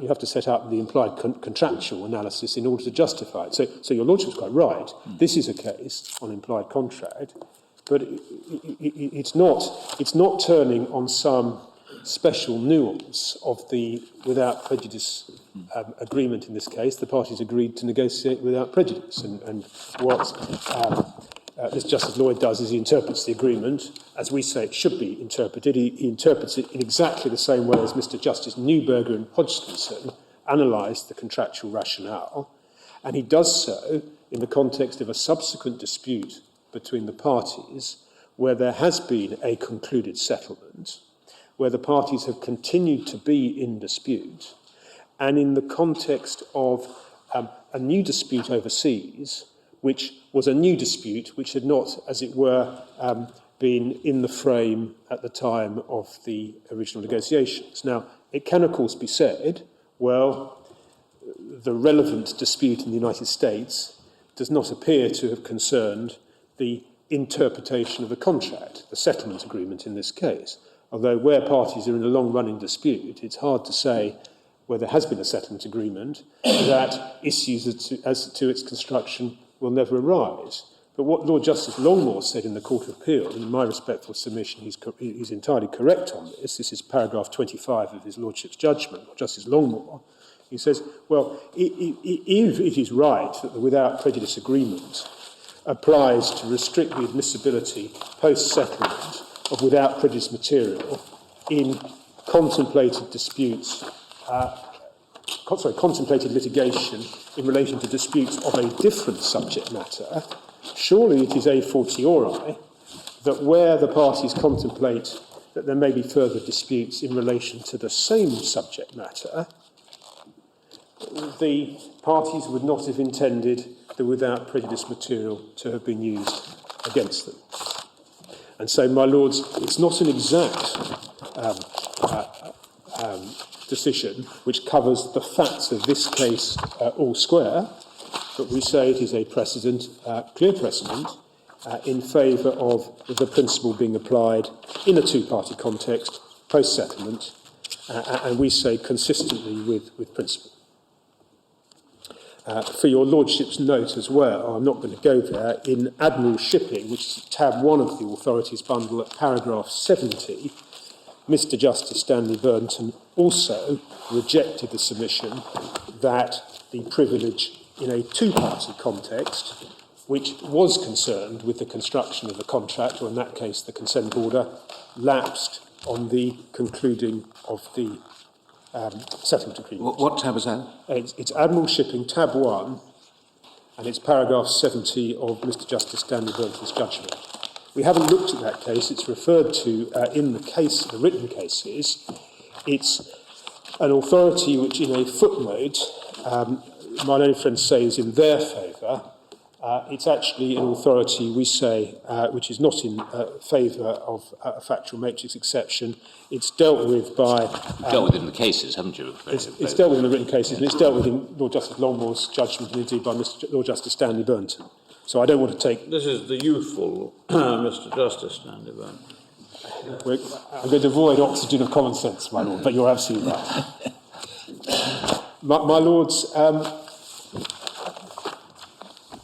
the only last point I then want to make on this fundamental point of whether it applies post-contract at all is that the dissent in this case of Lord Justice Ward, and I don't need your lordships to go there, but if your lordships read the dissent in paragraph 39 of Lord Justice Ward's dissent, which is effectively predicated on the proposition that the purpose of the privilege is served once the negotiations have been successfully concluded, and there is a citation from Lord Justice Linley in Walker and Wiltshire to precisely that effect, we say that that is exactly the argument, with great respect, that was rejected by the House of Lords in Russian-Tompkins.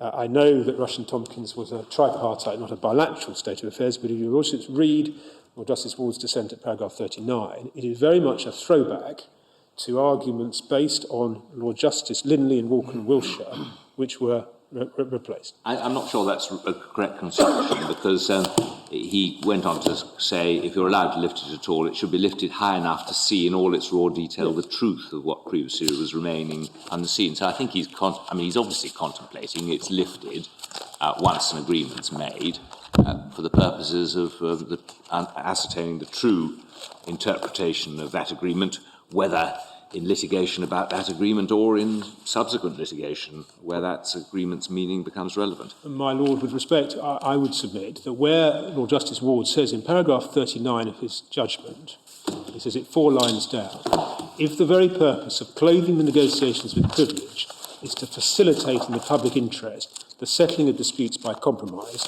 then once that purpose has been served, there seems to be no justification for continuing to wrap the negotiations in this cloak of secrecy. Now, he goes on to say he doesn't want to take that too far, but he then goes on to say that his analysis is consistent with the rationale for this privilege, which he takes from Lord Justice Linley's judgment, and then says,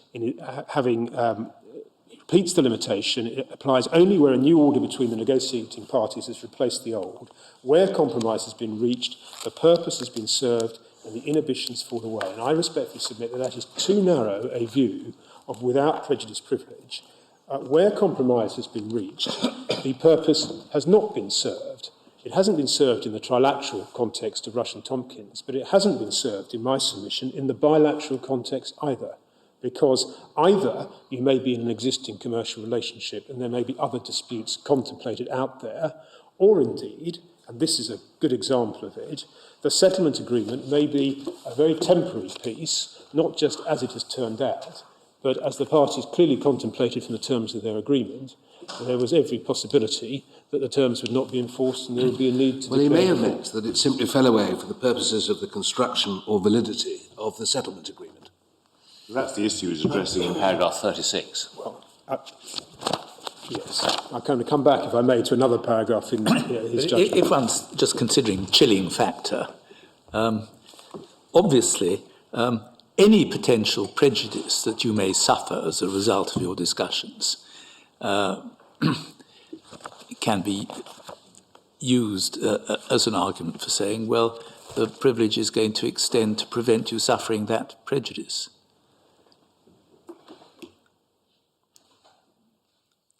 I.e., if you are going to be rendering yourself vulnerable in any context by what you say in the negotiations, that's the scope that you would like to have of your protection. That's a point in your favour. A rare one, I agree. I'm trying not to forgive me for being cautious in responding to Lordship's point. I'm reluctant to say yes to your Lordship for that reason, but what we submit without prejudice entails is a negotiation takes place, whereas my own friend rightly says yesterday, you cannot foresee all the disputes that are going to arise in the future. There are some that you may contemplate, and indeed the present disputes, one suspects, were clearly contemplated, one sees in a sense from the provision of the settlement agreement, but some one can't.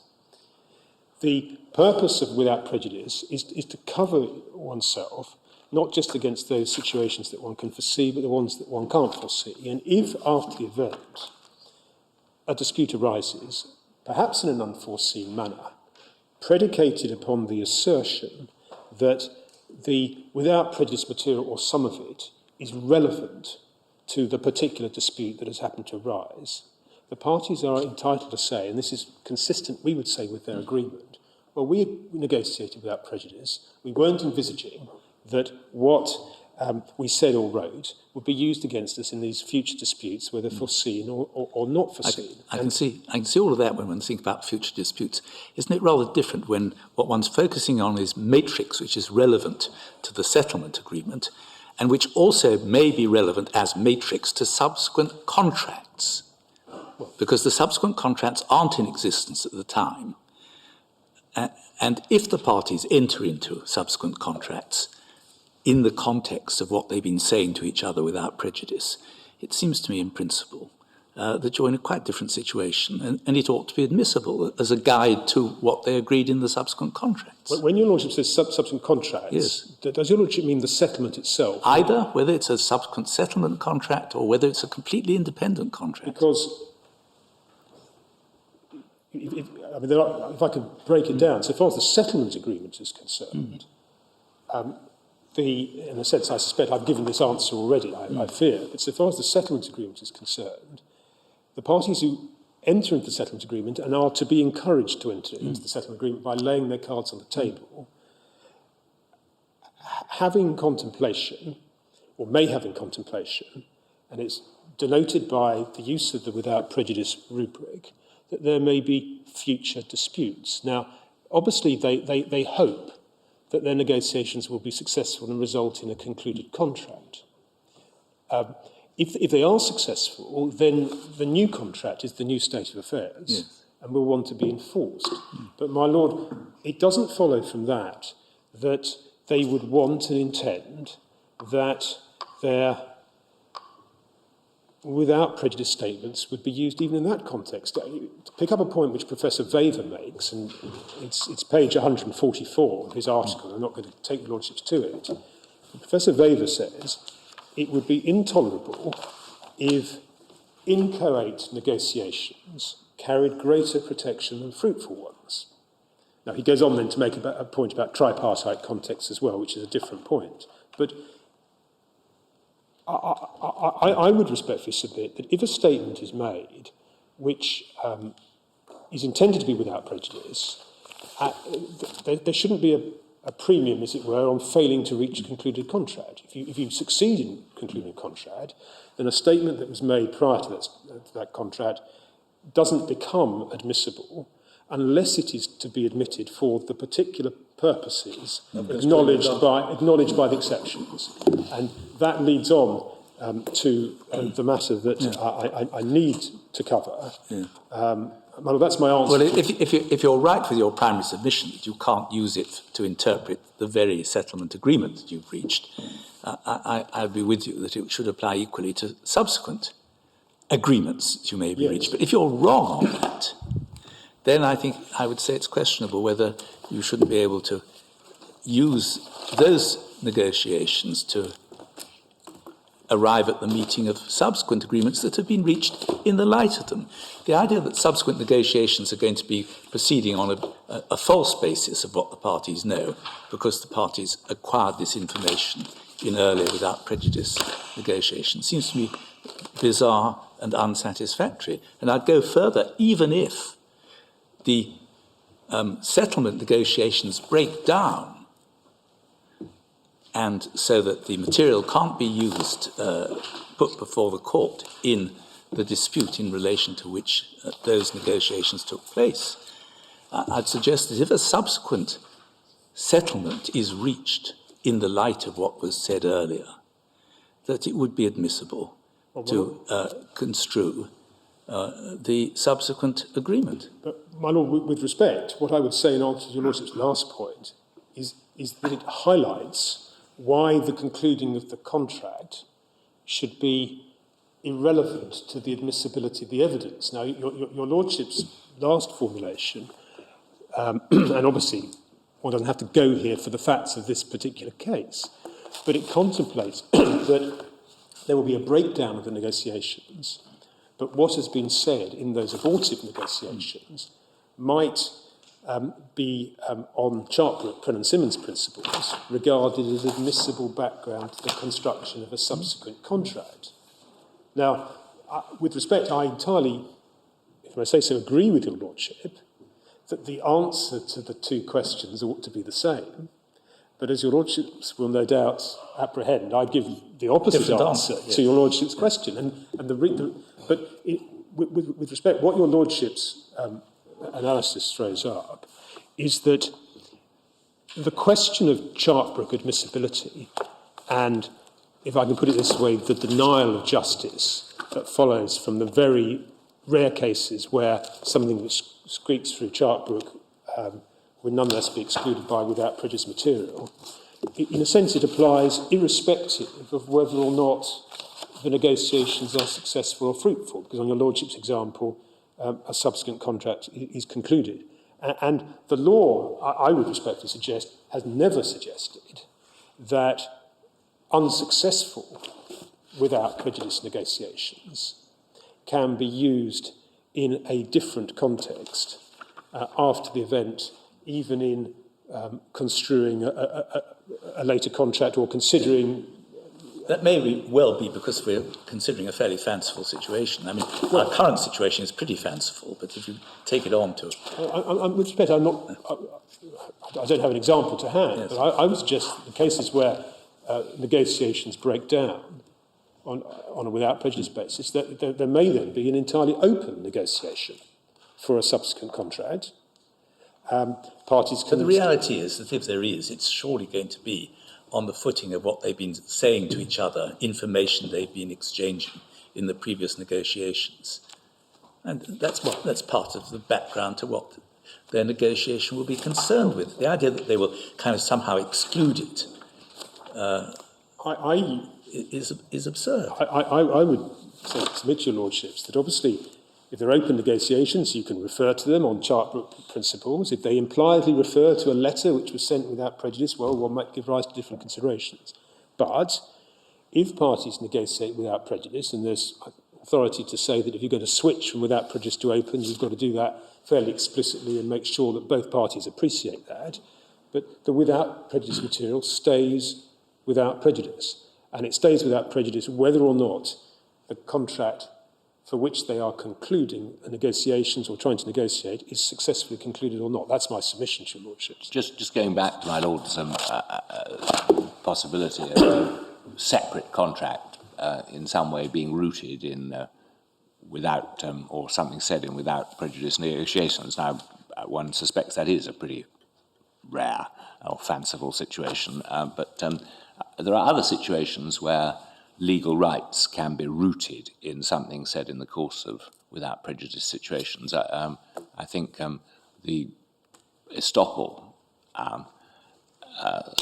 point made by my Lord Walker in Unilever, and also the use of without prejudice negotiations where you're seeking to explain delay in litigation in order to avoid being struck out for want of prosecution. That shows that things said and done can, so to speak, step out of the context of without prejudice or have legal rights. Yes, well, those implications. Those exceptions, and those are that's where I want to go Yes. now. And I've obviously got to cover the concluded contract exception. I've got to cover rectification.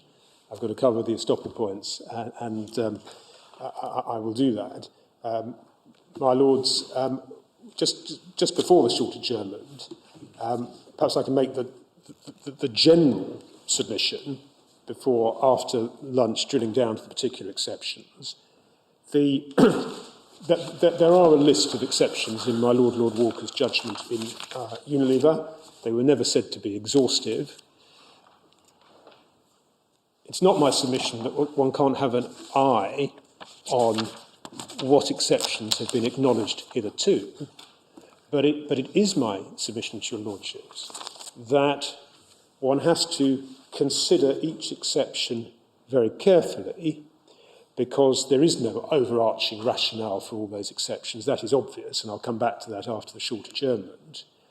And it is a very dangerous process of reasoning to say, as indeed Lord Justice Ward says in paragraph 37 of his judgment, it sounds very attractive, and it was spoken or written very fluently, but to say, well, if you can prove a contract, if you can rectify a contract, if you can rescind a contract, why on earth can't you reduce evidence to show what it means? And that sounds, if I may say so, a very beguilingly attractive proposition. But what one actually needs to do, and I'll come back to this after the adjournment, is one needs to analyse these exceptions, because there is no overarching contractual exception in my submission, and the list of exceptions carries within it a whole series of different rationales, and I'll come back to this afterwards, but it will be my submission, for example, that rescission, which was the third example in my Lord Walker's list for undue influence, fraud and misrepresentation, may have, and indeed we would say does have, a completely different rationale for the proving the contract, or perhaps proving a state of affairs which is almost a contract but not quite in the estoppel context. I'll come back to that. And there is no, as it were, overarching coherence.